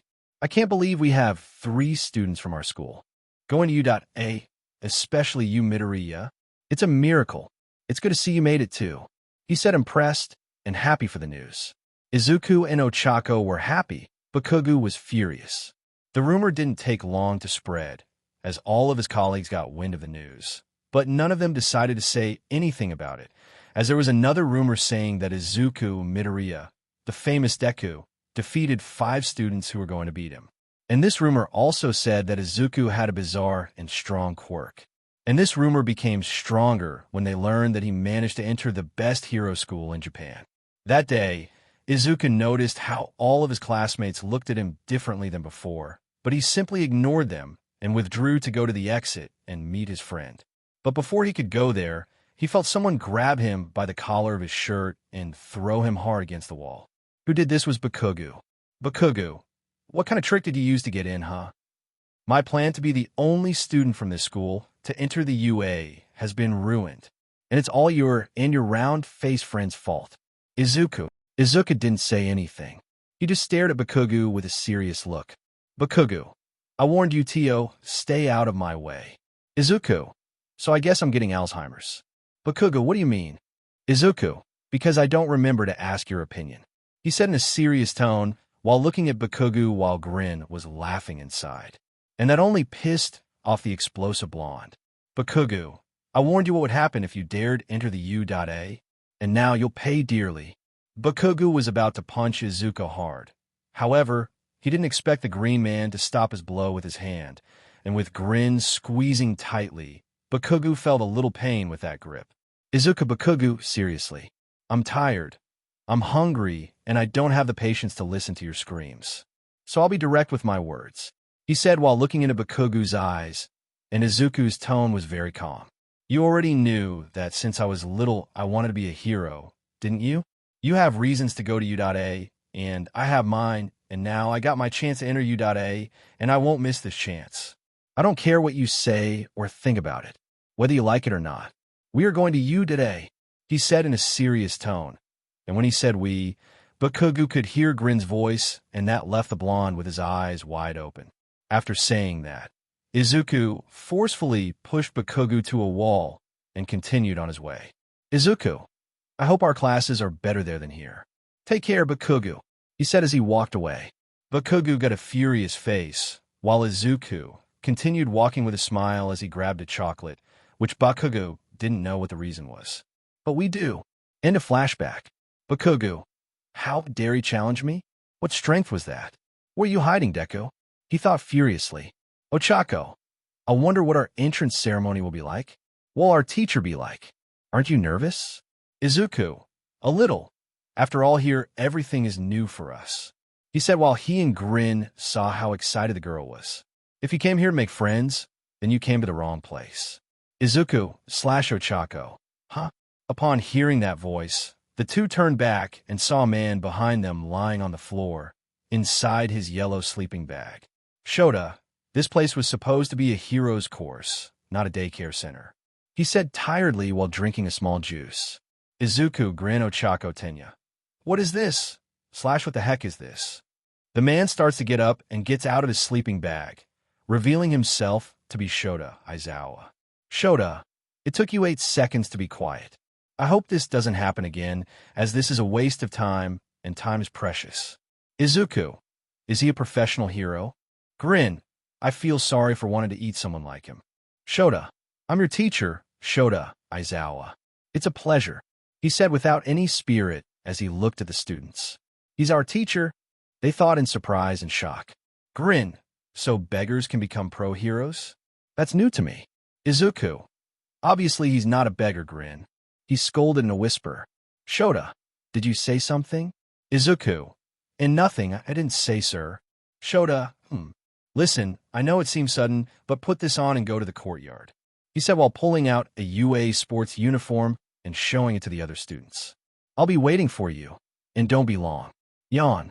Without saying anything else, Aizawa left and let the students hurry on. Teacher's room. In the teacher's room, Tashinori was reading a notebook with a cover written, List of Teachers. Tashinori. The Udata system doesn't follow the same path as other schools. Depending on the teacher, someone on the first day could be. Oh no, please let me be wrong, he thought nervously. Back with the UA gang. Quirk assessment test. The 1A class was in shock when they arrived outside the field where Aizawa was waiting. Ochako, what about the entrance ceremony and orientation? Aren't we going to miss all of that? Shota, if you want to be heroes, you can't waste time on useless ceremonies like this. As I said before, time is precious. The class was a bit shocked by his words, and Aizawa continued. Shota, here at UDOT, we are not bound by tradition. That's how teachers manage their classes. You've been taking these kinds of tests most of your lives, but you've never used your quirks in these physical tests, he said while picking up his cell phone and showing a list of 8 things. Shota, the country still thinks that we are being created equal by not allowing people with quirks to participate. This is not rational at all. The Ministry of Education is outdated and they need to learn what to do to improve, he said before turning to Bakugu. Shota, Katsuki Bakugu, from what I saw, you got a lot of combat points, even though you were in 2nd place. In school, what was your best result in softball throwing? Bakugu, I came in 2nd. He asked shocked. Shota, answer my question. Bakugu, 67 meters I think. Shota, then try to do it using your quirk. Aizawa threw a softball to Bakugu, who stood in a circle. Shota, as long as you stay in the circle, anything goes. Get started. Bakugu, fine. You asked for it, he said while stretching. Bakugu, I'm going to use a small explosion. Maybe it will show them who I am and what I can do. He thought with a smile for a while, before getting ready and throwing the ball away. Bakugu, die. Bakugu shouted while using his quirk to throw the ball away, while Izuku got a little nervous as he shouted. Grin, did he say die to ball? He asked incredulously while Izuku scratched his head. Shota, all of you need to know what your maximum capabilities are. When the ball hit the ground, Aizawa's cell phone recorded everything. Shota, it's the most rational way to think like a professional hero. Aizawa shows Bakugu's score, which was 705.2 meters. Kaminari, 705.2 meters? Wow, that's a lot, he said surprised. Mina, this looks like it's going to be fun, she said in a very excited tone. Zero, I enjoyed this. We can use our quirks at will. As the class talked about how fun this would be, Aizawa became quite uncomfortable. Shota, sounds like it's going to be fun for all of you? He asked before starting to smile. So, how about we make it even more fun since you like it? You will do 8 physical tests, but whoever stays last will be expelled for not having potential. Aizawa's words sent the class into shock. Izuku, expulsion on the first day? 8 physical tests? That's a bit extreme. Grin, now that sounds like fun. Shota, we are free to do whatever we want with the students, he said while lifting his hair and showing his scary look. Welcome to the UA Hero course. Ochako, you can't send one of us home. We just arrived. Even if this wasn't the first day, it wouldn't be fair. Shota, and you think natural disasters are fair? All the students were silent. Shota, or power-hungry villains, or catastrophic accidents that wipe out cities. The world is full of injustices, which have always been present around us. A hero's job is to fight these injustices. If you want to be a professional, you'll have to try hard for the next 3 years, and U.A will throw one difficulty after another. So go even further. Show me what you can do. Show me your plus ultra. As Aizawa spoke, Ida drank his water bottle and thought, Tenya, I don't approve of this prank, but U.A is the best hero school. I do not have a choice. Ida thought after finishing his water bottle. Bakugo, I'm just warming up. This will be a piece of cake. He thought as he rolled his arm with a smug smile. Ochako was nervous, but she found determination when Izuku touched her shoulder at the same time that he reassured her with his gaze, and that made the girl blush, but happy with the support from the greenish one. Shota, we're wasting time just talking. Let's get this over with. Test 1, 50-meter run. This test was pretty simple. 2 students would be 2 runners while a robot recorded the time that student reached the finish line. The test started with Ida and a girl who looked like a frog named Siu Ajui. Ida's time was 3.04 and Siu's time was 5.58 seconds. Shota, he's in his element, but his speed won't help in every test. After your comment, the next runners were preparing for the start. Ochako, I'm going to take the gravity out of my clothes and my shoes, she said as she touched them. After that, it was the turn of Ochako and a boy with a big tail called Mashireo Ojiro. Ojiro's time was 5.49 seconds, while Ochako's was 7.15. Ochako, well, at least I was better than before. She thought relieved. After passing the turn of Mina Ashido and the French boy, Yuga Aoyama, it was Izuku and Bakugu's turn. The 2 got into position, and when the sound of the bullet was fired, the 2 ran. Bakugu, explosive speed. He shouted while using the explosions of his hands to go faster. He. I knew this would be. He stopped thinking about it when he felt Izuku pass in front of him and looking at the greenish. He saw that the boy's legs and arms were covered by Grin's true form. And to leave not only Bakugu, but the others surprised, Izuku wasn't running with both feet. He was advancing while on all fours, as if he were an animal and the speed was faster than that of a predator. Grin, we are a rocket, and rocket has no reverse. He shouted excitedly as he made Izuku's body move forward. After passing the finish line, with Izuku using Grin's claws on the ground to stop advancing, the result arrived.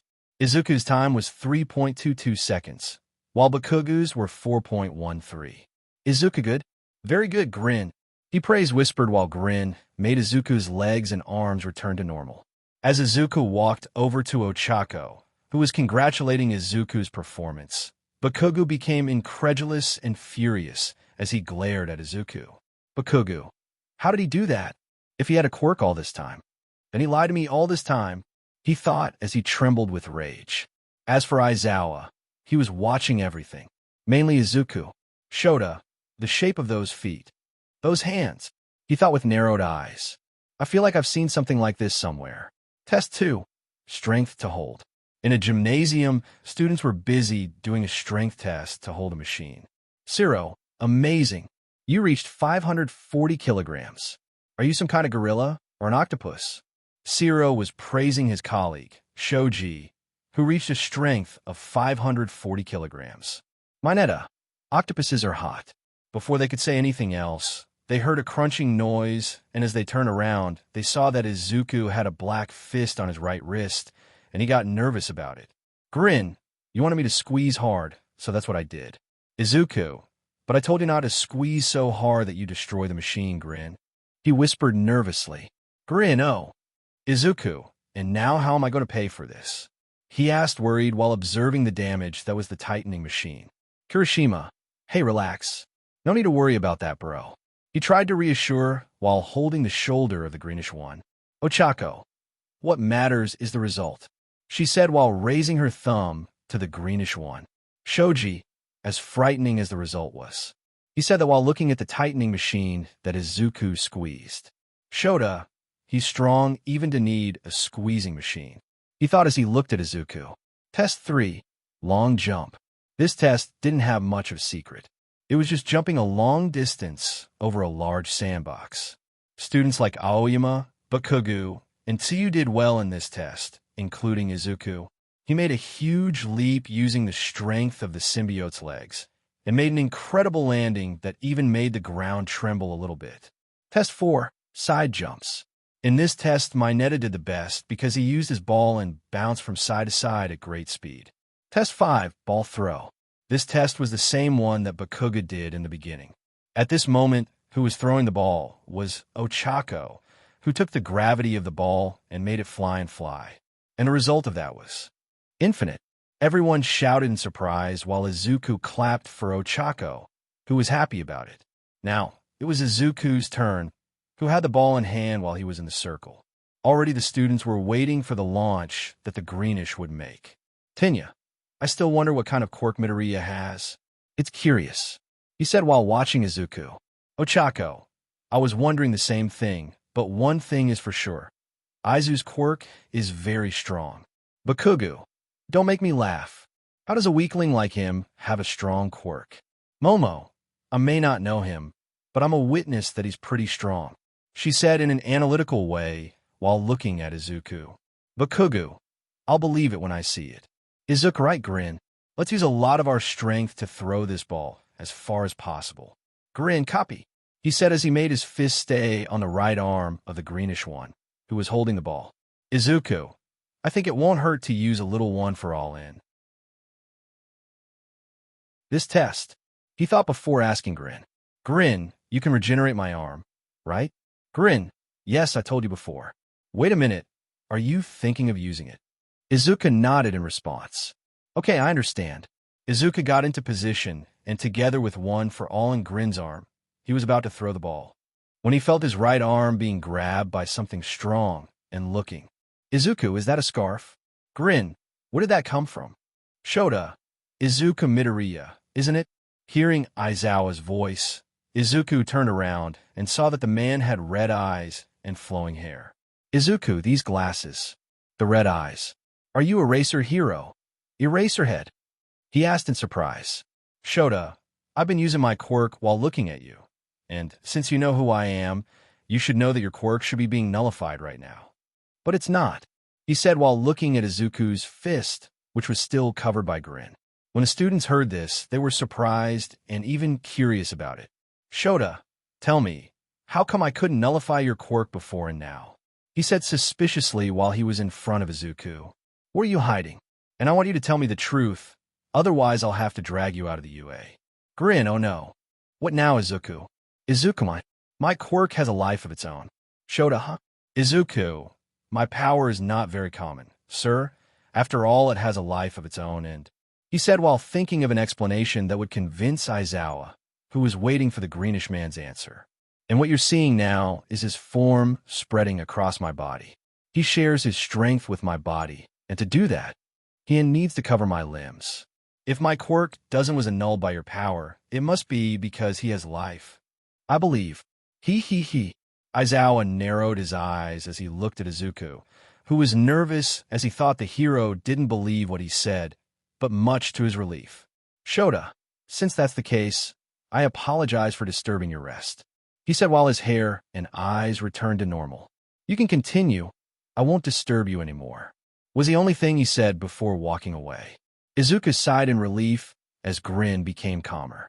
Grin, that was close. Good job, Izuku. Izuku, no problem. You said it yourself. One takes care of the other, right? He said before looking at the ball still in their hands. Let's continue in this time. Let's use as much as we can. He spoke in a serious tone. Grin, you mean plus ultra, right? Izuku. Yeah, he replied with a malicious smile on his face, and that made Grin smile and laugh intensely inside Izuku. Still standing in the circle, Izuku got into a launching position, made the one for all veins around Grin's fist, which was ready. Grin, now. Izuku, smash. Izuku and Grin did a throw that forced everyone to cover their eyes due to the strong wind that throw caused. Not to mention the little shockwave that came with it. After the wind subsided, Aizawa looked at his cell phone and was satisfied with what he saw. His colleagues, on the other hand, were completely shocked by that demonstration of power. Izuku, Mr. Aizawa. Aizawa looked at Izuku, who was looking at him, even with his hand all broken, which was regenerated right after. What do you have to say about our Plus Ultra? Him while smiling. Shota, this kid and his quirk are very interesting. He said with a look that he was impressed, but that showed that he was satisfied and curious as well. The result of Izuku and Grin's throw was 998.78 meters. After that demonstration of power and Aizawa showing the result of his throw, his classmates were impressed. Kaminari, did he come close to reaching 1 kilometer? Ochako, a worthy score for a hero record. Momo, so this is Midoriya's power? It's much more interesting looking up close, she said with a hand on her chin as she looked at Grin's arm. Yuga, that wasn't such a stylish throw. Look, it even messed up my hair, he said while straightening his hair because of the throw Izuku and Grin made, at the same time that Ida adjusted his glasses on his face. While some were impressed and even shocked by that, Bakugo was even more pissed than before. He wasn't just pissed that Izuku had an unknown power, but that he was surpassing the scores of the future #1 hero, which is what Bakugo thinks he is. Bakugo, no, it's not possible. Grin, is your hand okay? He asked to make sure his regeneration is working well.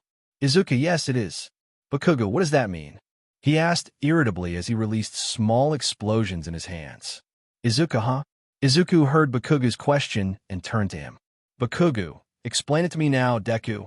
He shouted before running toward the greenish. How did you get in first place? Where did you get that power? Answer me now.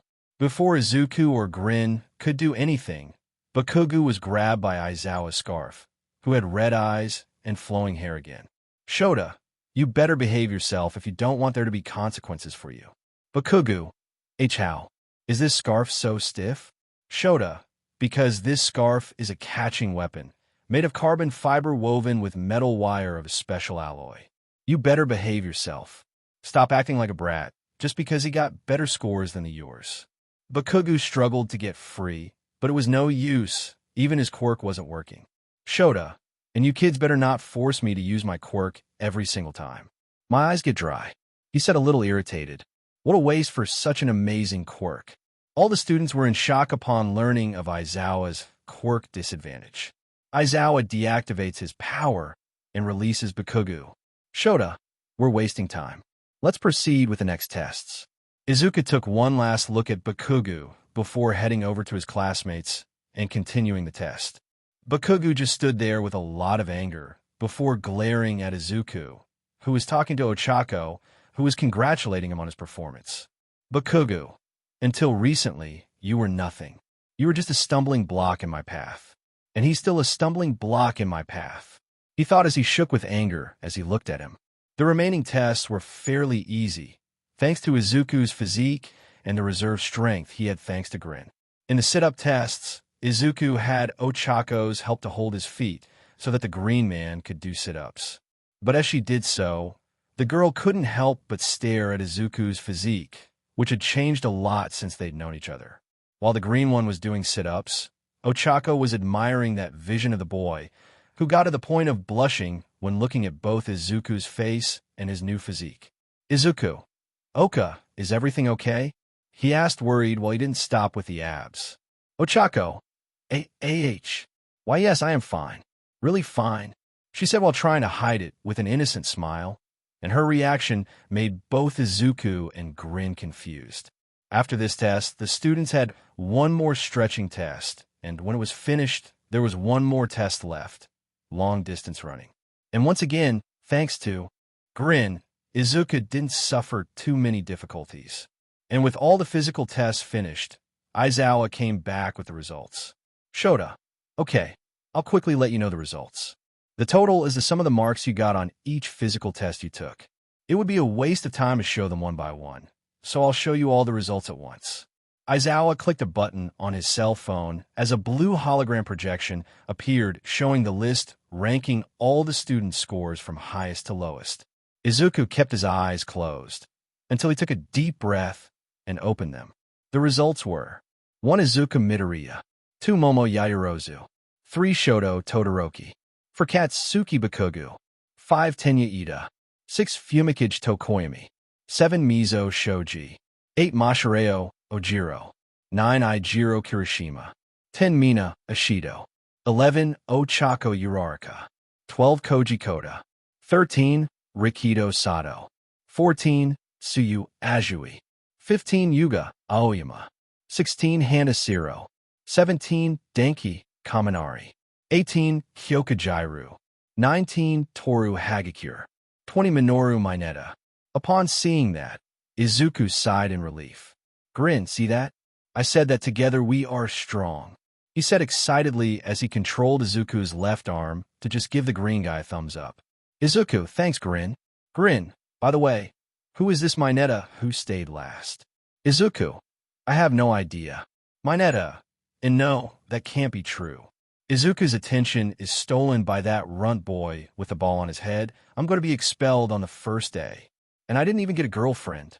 He cried desperately. Izuku, what? Izuku had a question mark on his head.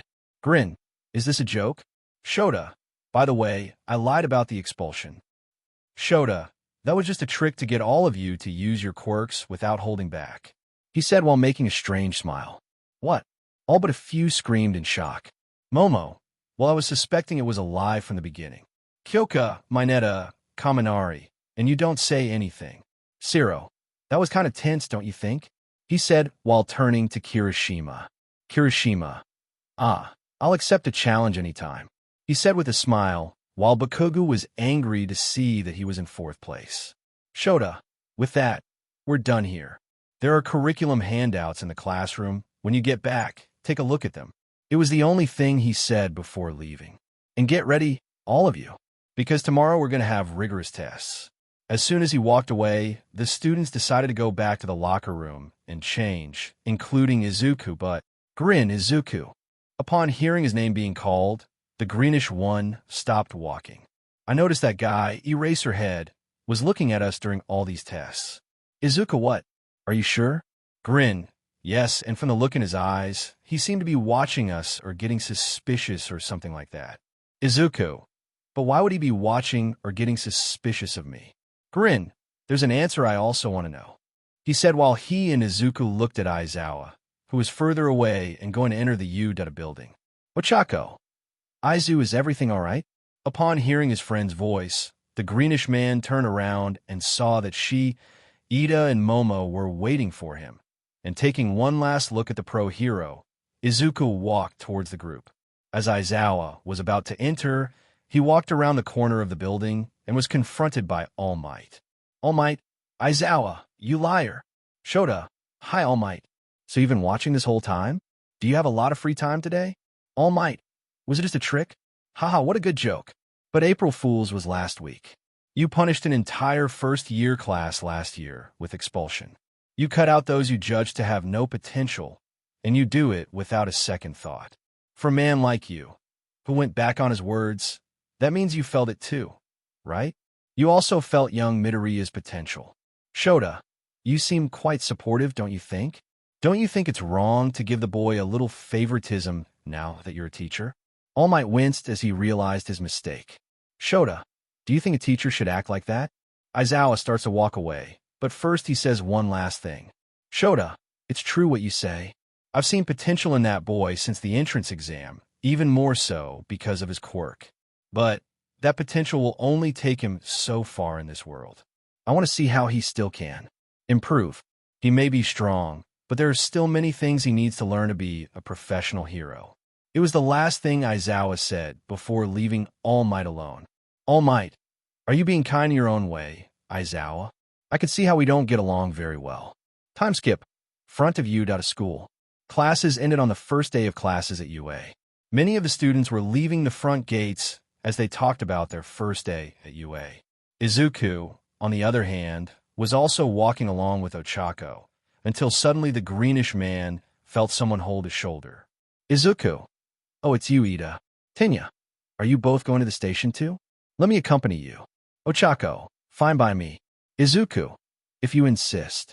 The three started walking towards the gates. But Izuku just stared at his hand. Izuku, even with Grin's help, I can't depend on his regeneration. If I want to get stronger, I need to learn how to control this quirk. Should I hurry or learn one step at a time? He thought with his hand on his chin. Tenya, Teacher Aizawa managed to deceive us. I never thought that a teacher would lie to his students. All this to encourage us. Ochako, I admit I was scared. I really thought he was going to kick one of us out the first day. Izuku, yeah, I admit I was a little scared too, he said while scratching his head.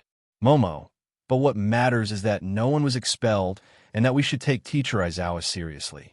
Upon hearing this voice, the trio turned around and saw that Momo Yaoyorozu was behind him. Tenya, oh, you're the girl who came in second. You did a great job. Momo, thank you. My name is Momo Yaoyorozu, and I believe your names are Uraraka, Ida, and Midoriya, right? Ochako, apparently you're quite observant, Yaoyorozu. Izuku, not to mention your quirk, is pretty awesome, he said with a smile as he gave the girl a 2 thumbs up, who smiled back. Momo, you surprised me too, Midoriya. Your power is quite peculiar, and that made you come in first. Izuku, well, I wouldn't have been able to come first if it wasn't for him, he said while taking a chocolate that was in his pocket. Tenya, him who? Izuku, my quirk, he said as he extended the chocolate with his hand just before Grin from Izuku's shoulder and ate. Grin, greetings, he said while looking at the group, with Momo and Ida being shocked by what they were seeing. What is it now? I softened to my smile this time, he said a bit upset as he looked at Izuku, who got comical sweat on his head. Tenya, but what? What is that? He asked while pointing to Grin. Ochako, he is Aizu's quirk.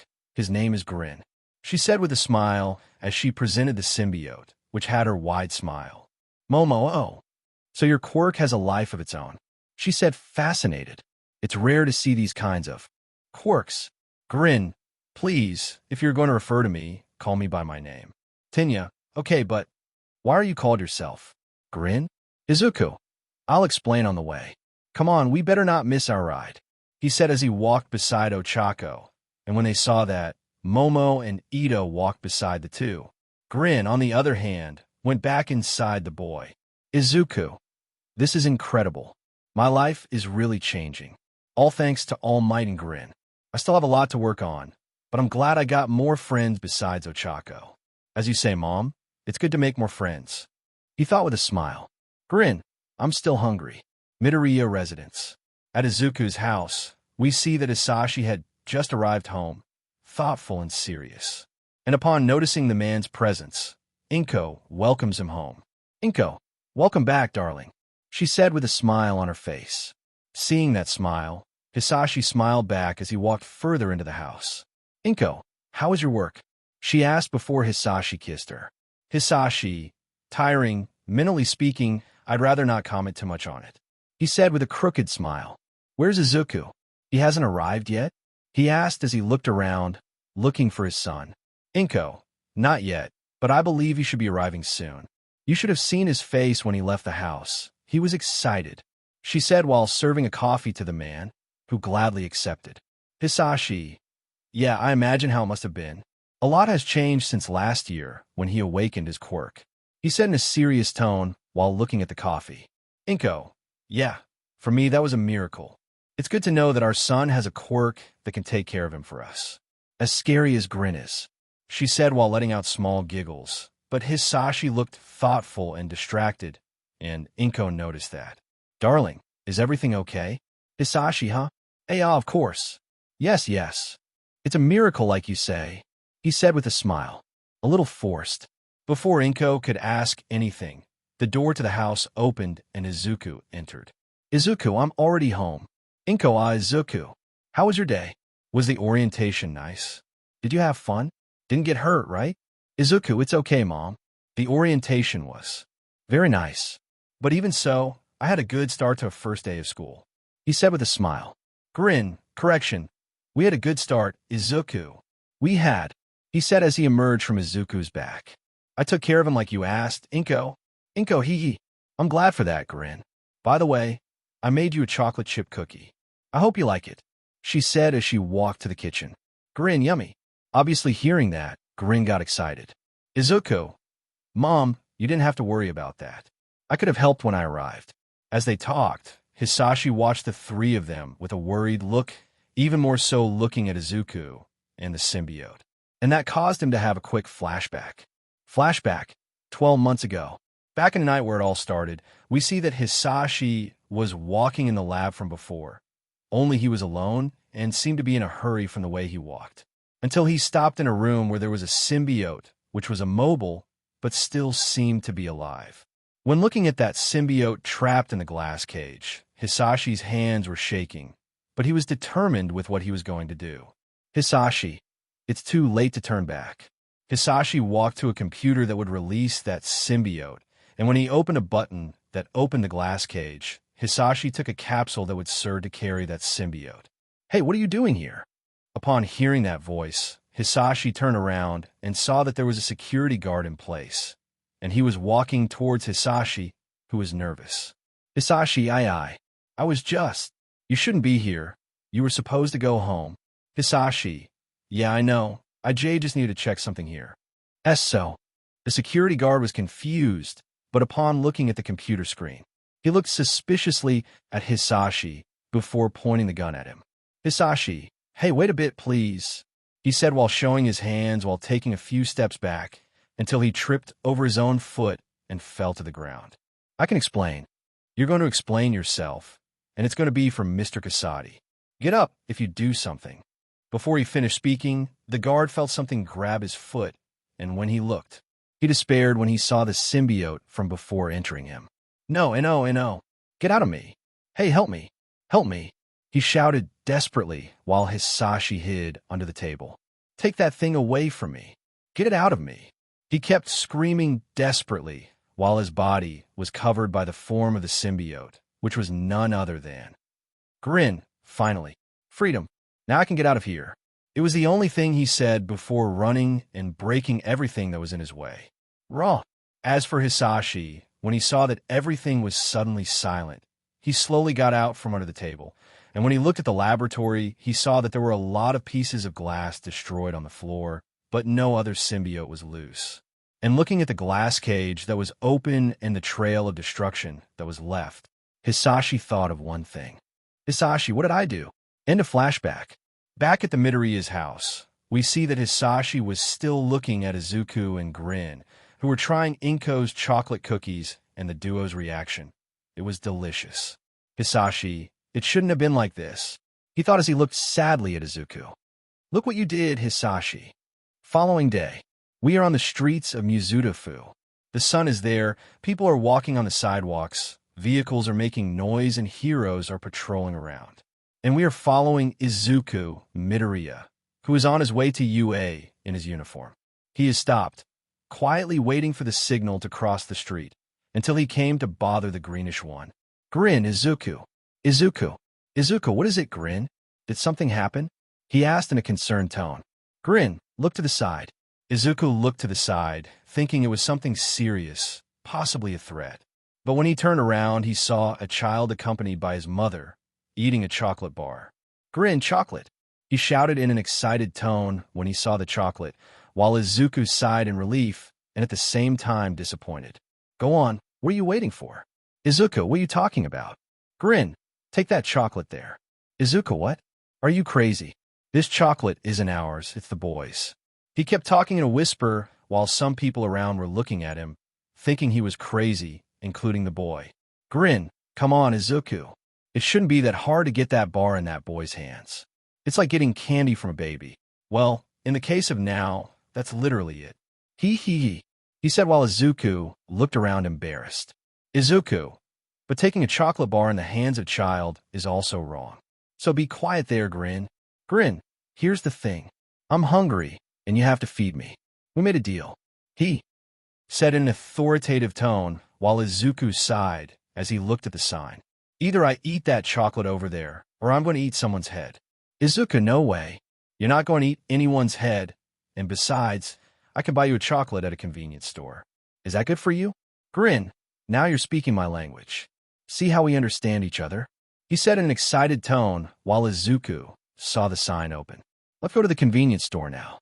Izuku, Not now. I have to catch the train, he said while he and the other people crossed the street. Grin. No way, mi amigo. You came up with the idea, and we're going to buy some chocolate now, he said while forcing Izuku to stop walking. Izuku. But I'm going to end up missing the train for this. He said he tried to take a step, but Grin wouldn't let him. Grin. Don't worry. We'll get there, trust me. Come on. I'm hungry and I need to eat, man, he said, whimpering as he made Izuku go back to his shoes and turn around, and the said boy sighed as he got a sulky face. Izuku. You're unbelievable, Grin, he while walking to a nearby convenience store. Grin. I love you too, he said in a mocking way. At a convenience store nearby, Izuku went inside while talking to the symbiote. Izuku. It's not possible that you're already hungry. Could it be that you couldn't hold out until later, he said while looking for some chocolates on the shelves. Grin. I'm sorry, but my hunger is stronger than me, so I can't do anything to avoid it. Izuku. I know, but have you ever thought about, who knows, eating other things besides chocolate? Like, other human foods, for example, he said in a low tone so no one could hear.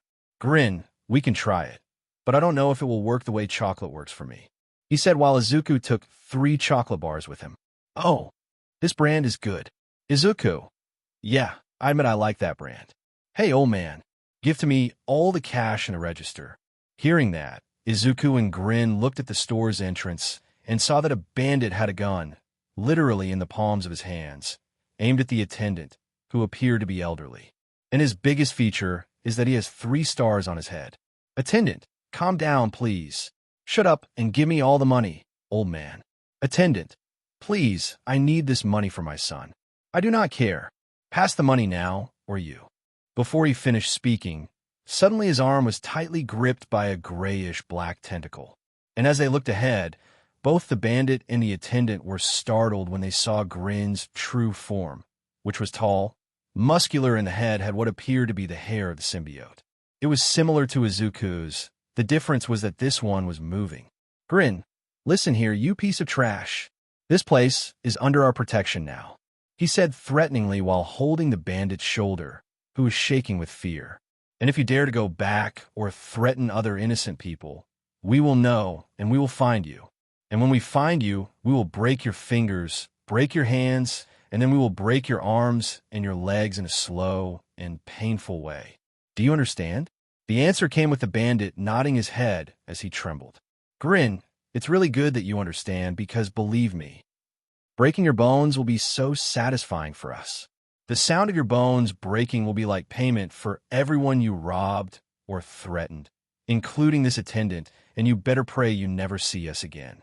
Because you know what we're going to do when we see you again? WH what? What are G going to do? Upon hearing this question, Grin made Izuku's face appear next to the symbiote's face, and together they said, Izuku/Grin, we will grin. They said in a malicious tone a little before Grin covered the greenish man's face. Grin, before you leave, let's leave you a little reminder. Outside, people heard someone scream in pain inside the convenience store just before people saw that thug run away while screaming in pain. Grin broke his hand. Grin, and don't come back here. It was the scream that people heard outside and were confused by the situation. Back in the store, the clerk had his mouth open as he looked out through the glass window. Izuku, how much are these 3 chocolates, sir? Upon hearing that question, the attendant looked up and instead of seeing Grin, he saw Izuku, smiling as he set the 3 chocolates on the counter. Izuku, I'm sorry for what happened.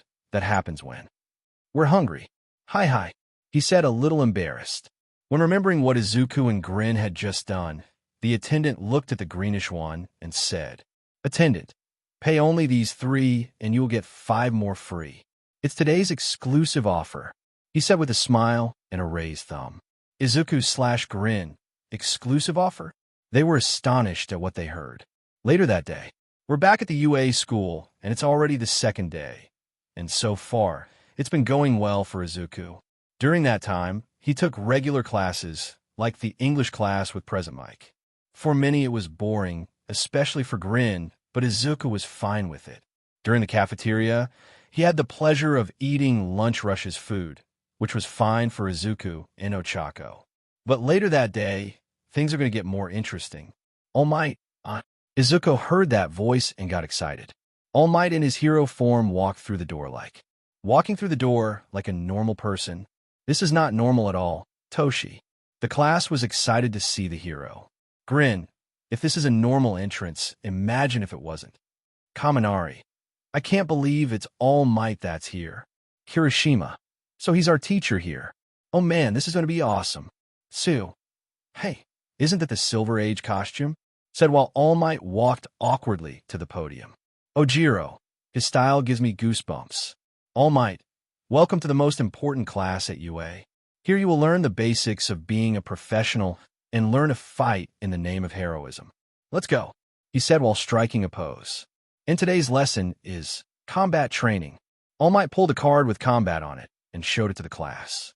Bakugu, combat. Bakugu had a sadistic smile on his face. Izuku, training. Grin, oh, now I'm interested. All Might, and one of the most important things about a hero is this, he screamed as he pointed to the wall that suitcases with numbers on them came out. Your costumes were made from the records of your quirks and requests made before the start of the school year. Get dressed and meet me at ground beta. Yes, sir. Everyone shouted as they went to the wall and grabbed their bags. Ground beta. All Might was standing on the street in front of the exit as he heard footsteps of several feet echoing out of the tunnel. All Might, they say that clothes are part of a hero, guys and ladies. And you are proof of that. Take it seriously from now on. You are all heroes in training. Everyone came out of the tunnel with their hero costumes, except Izuku, who hasn't arrived yet. All Might, you guys look awesome in those clothes. Without wasting time, let's get started, you zygotes. Flashback, 3 weeks ago. At Izuku's house, he was sitting in a living room with a bunch of papers and his notebook on the table. Grin, what are you doing?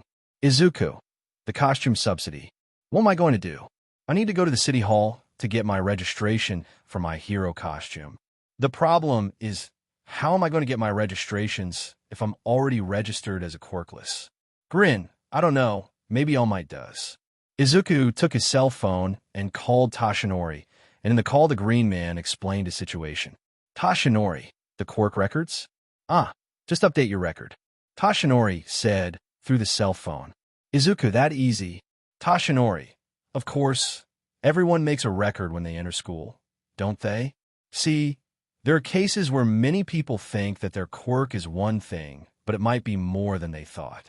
You can update your records once or twice when you understand them better. Normally, they don't accept such radical changes, but since you didn't have any power, I think it's okay to update them more. In fact, I think. Inko Izuku. Upon hearing his name, Izuku panicked and turned off the phone. But it didn't take long for him to realize what he'd done. Izuku, did I just hang up on him? Grin, yes. His answer made the green one sweat, while Inko and Hisashi walked towards the green one. Izuku, yes, Mom? Do you need anything? Inko, actually, there's something your father and I want to show you. Hisashi was hiding something behind him, and when Inko winked at the man, he quickly decided to show it. Hisashi, look what your mother made just for you, champ. A gift for getting into U.A, he said while showing a green jumpsuit. Inko, I ended up getting a little too hasty, even though it's not a big deal. Hee. Izuku, did you guys make me a hero costume? Obviously the green one was surprised. Hisashi, it was your mother's idea. She saw you sleeping in your studies, and she saw a drawing in your notebook that she assumed was the costume you wanted. And when she told me that, we decided to work together and make this costume for you. He said with a smile while he had his thumb raised. Izuku, really? He asked in total surprise as he looked at his parents. Why'd you guys do that? Inko, because this is our gift for not giving up. For not giving up on your dreams, and for not giving up on me. And most of all, for doing all this for me. That's why I decided to reward you in a big way. Somehow for everything you're doing. She said while handing the costume over to Izuku, who took it. I want you to see it as a way that me and your father are supporting you with everything we have. And that we are totally proud of you, my son. She said with a smile, while Hisashi nodded. And hearing that, Izuku couldn't help but hug both his mother and father, who obviously didn't want to lose the hug. Izuku, I'll wear it with pride, Mom. End of flashback. Izuku was running out of the tunnel in the costume his parents made for him. Obviously. It didn't matter if it was homemade or if it wasn't state-of-the-art. Izuku didn't care, but Grin did. Grin, apparently you're going to be wearing this costume for quite some time, right? Izuku, of course. Is there something best for me to wear? Grin, actually there is. How about I upgrade this suit? Izuku, Grin, don't ruin this costume. Grin, don't worry, I won't ruin it. I'll just make your costume a lot better. Keep looking. Hearing that, Izuku looked at his body and saw Grin's symbiotic mass spread in his body as the greenish one was getting close to the end of the tunnel. And outside, the students heard the greenish one's footsteps. And when they looked at him, they were amazed and open-mouthed, including All Might. Izuku looked at their reaction and looked at himself, and what he saw impressed him as well. Grin used his symbiote mass to make that simple suit look like a suit. How can I describe it? Very cool. Izuku, Grin, how did you? Izuku was speechless. Grin, That's right, my friend. This is your hero costume, he said proudly. As for Izuku, seeing this, he smiled. Izuku, correction, our hero costume. Ochako noticed Izuku's presence and marveled at the boy's appearance. Ochako, Izuku. Oh, hello, Ochako. Izuku blushed as he looked at the girl's costume. Ochako, what an amazing hero costume. I never thought a black costume would look great on you. Izuku, thanks. Actually, 50% of this costume was home-made and 50% was made by Grin, he said while he didn't stop staring at the girl. And apparently, this is your hero costume, right? Ochako, yeah, I forgot to describe what I wanted, so my outfit ended up being pretty tight, she said while she was a little embarrassed. Grin, Izuku, your heart is beating too fast again. Izuku, I didn't even notice. Ochako, it gets to be quite embarrassing. I don't think this costume looks good on me. Izuku, don't say that. You look great.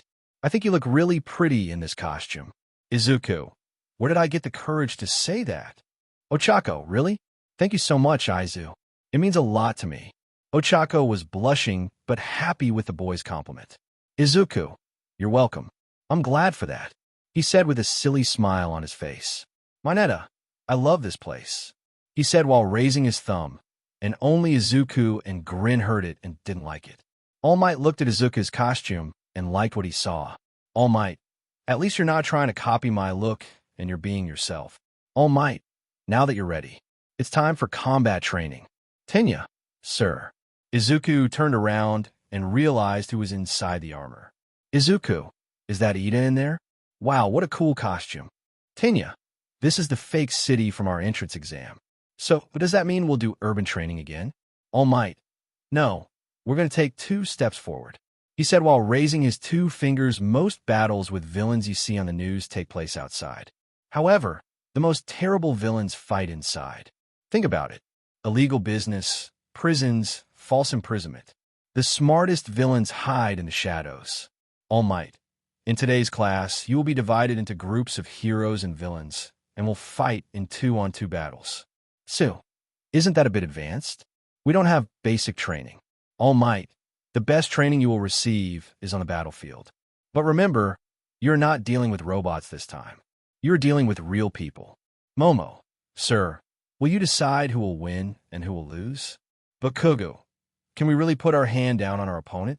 Ochako, do we need to worry about the other group being expelled? Tenya, how will the division be who will be hero or villain? Yuga, is my hair neat? All Might, calm down, I'll answer, he said impatiently while picking up a script. Listen. Izuku, is this a script? Grin, does he need it? All Might, the situation is as follows. The villains have hidden a nuclear missile somewhere in their hideout. The heroes must try to disrupt their plans. To do this, the good guys must capture the villains or get the nuclear weapon just in time. As for the villains, they can succeed by protecting their weapon or capturing the heroes. Izuku, it looks like something from an American movie. All Might, teams will be drawn from this box, he said with a box in his hands. Tenya, isn't there a better way? Izuku turned to Ida and said, Izuku, think about it, Ida. Heroes often team up with other heroes from other agencies on the spot. That way, We'll learn to work as a team with different heroes. Tenya, I get it. Life is a series of random events. I apologize for my rudeness. Ida bowed. All Might, no problem. Now, let's draw the teams. Team A, Midoriya and Yaoyorozu. Team B, Shoji and Todoroki. Team C, Ojiro and Hagakure. Team D, Ida and Bakugo. Team E, Mineta and Aoyama. Team F, Sato and Koda. G Team, Kaminari and Jairu. Team H, Fumikage and Azui. Team I, Uraraka and Ishido. Team J, Siro and Kirishima. Momo, it's good to see we're a duo, Midoriya. She said as she got closer to Izuku and Ochako. But when looking at the girl, Izuku was a little embarrassed to see the girl's attire, as it was a bit revealing, but he remained calm. Izuku, I say the same, Yaoyorozu. I hope we make a great team, he said while smiling. Momo, I'll count on your help. Seeing that little interaction between them, Ochako got a little sad and jealous to see that she wasn't paired with Izuku, but she decided to keep quiet about it. All Might, and the first teams that will face each other will be these here. All Might showed the ball with the letters A and D on them. Both teams were shocked to be first. All Might, Team A will be the villains and Team D will be the heroes. Everyone else can go to the monitoring room to watch. Yes, sir. While Bakugo stared at Izuku with hatred, the greenish one was distracted by Ochako, wishing him good luck, which obviously made the protagonist smile. All Might, all right. Villains, enter the building and prepare. You have 5 minutes to prepare until the heroes are released and the battle begins. Izuku Momo Tenya. Yes, sir. All Might, young Yaoyorozu, young Midoriya. Think from a villain's point of view, then you can attack. But if things go too far, I'll interfere. Izuku/Momo. Yes, sir. Bakugo wasn't listening to what All Might was saying. He kept looking at Izuku, who glared back before entering the building with the girl. Bakugo clenched his teeth in absolute rage at the sight as he stood outside with Ida. Outside the building. Tenya, even if it's just training. I'm excited about how I can demonstrate my character as a hero. Wow, I'm even shaking a little bit. He said a little excited as he looked at the blueprint of the building in hand. Bakugo, hey. Ida turns to Bakugo, who is staring at the building. Do you think Deku has a quirk? Tenya, Deku? Ah, you must be talking about Midoriya, right? Anyway, didn't you see his performance in yesterday's physical tests? He has a very curious power. A quirk that has a life of its own. Bakugo, life? Does his quirk have life? Tenya, yes, he showed Yaoyorozu and me yesterday when we left. I was startled by his appearance, but soon calmed down. Speaking of Midoriya, why do you get angry when it comes to him? You two have a story together? He asked while Bakugo was shaking with rage. Bakugo, during all these years he was fooling me by saying he was a quirkless? How dare this trash do this? Was he laughing behind my back along with this quirk that has life? Bakugo had a sinister look on his face, but it won't stay like this, you nerd. Right now I'm going to finish you and that quirk of yours. Inside the building, in a room, Izuku and Momo were looking at a bomb that looked like a missile. Momo, even though it's made of papier-mâché, we should take this training very seriously. Izuku, yeah, I agree. Momo, anyway, do you have a plan on how to win this train? Izuku, I can think of a strategy for the two of us to win, but first I need to know your quirk, Yaoyorozu. Momo, well, in short, my quirk works in. 4 minutes later, 4 minutes had passed, and in that time, Momo explained to Izuku how her power works, and with that in mind, the greenish man along with the girl thought of a plan that they agreed to do. All Might, fine. They heard All Might speak through the sound system. Let's start combat training. Team A, Team D. Your time starts now. Monitoring room. The students and All Might were in a room with a large screen with several monitors at different angles. All Might, pay attention, young people. Think about what you would do if you were in that situation. All Might, young Midoriya. In this class, you are just another one of my students, not my successor. I wish you luck, he thought as he grabbed his microphone, spoke into it, and had an earpiece in his ear. Ochako was also watching intently, while her hands were towards her chest. Ochako, good luck, Izu. Please grin, take care of him, she thought as she looked at the screen. Ida and Bakugu entered the front door, but soon after they got separated when Bakugu decided to walk alone. Tinya, be Bakugu, where are you going? Bakugu, don't follow me. I'm going to look for Deku. Tinya, but we should work together to win. Don't you think we have more chances that way? Bakugu, you want to look for the bomb, then go. Just don't disturb me, extra, he said irritably as he walked away. Tinya, you're kidding, right? This can only be a joke, he said while getting nervous. Calm down, Ida. Relax. All you have to do is look for the bomb and touch it to win this training, he said, walking in the opposite direction. Who am I kidding? It's not that easy. Focusing on Bakugu, he was walking from corridor to corridor just to look for a person, and when he went up to the first floor and turned to a corridor, Bakugu stopped walking and smiled evilly. Bakugu, I finally found you, Deku. Izuku was standing a little away from Bakugu, just waiting for the explosive blonde with a serious look. Bakugu, finally I can have fun, and nothing better than having fun crushing you in your quirk. And you know what is making everything even better? In this training, I'm a hero and you, Deku. It's just a villain. He said this with an evil smile, while releasing explosions in his hands to tease Izuku and scare him. As for Izuku, he just raised his hand and said, Izuku, stop talking and come over, he said in a calm tone. Grin, ha ha ha. This is going to be fun. So, this was the end of part 2 of this series. Stay tuned for next part of this series, and if you like this video, don't forget to like, share, and subscribe to our channel. Until next time.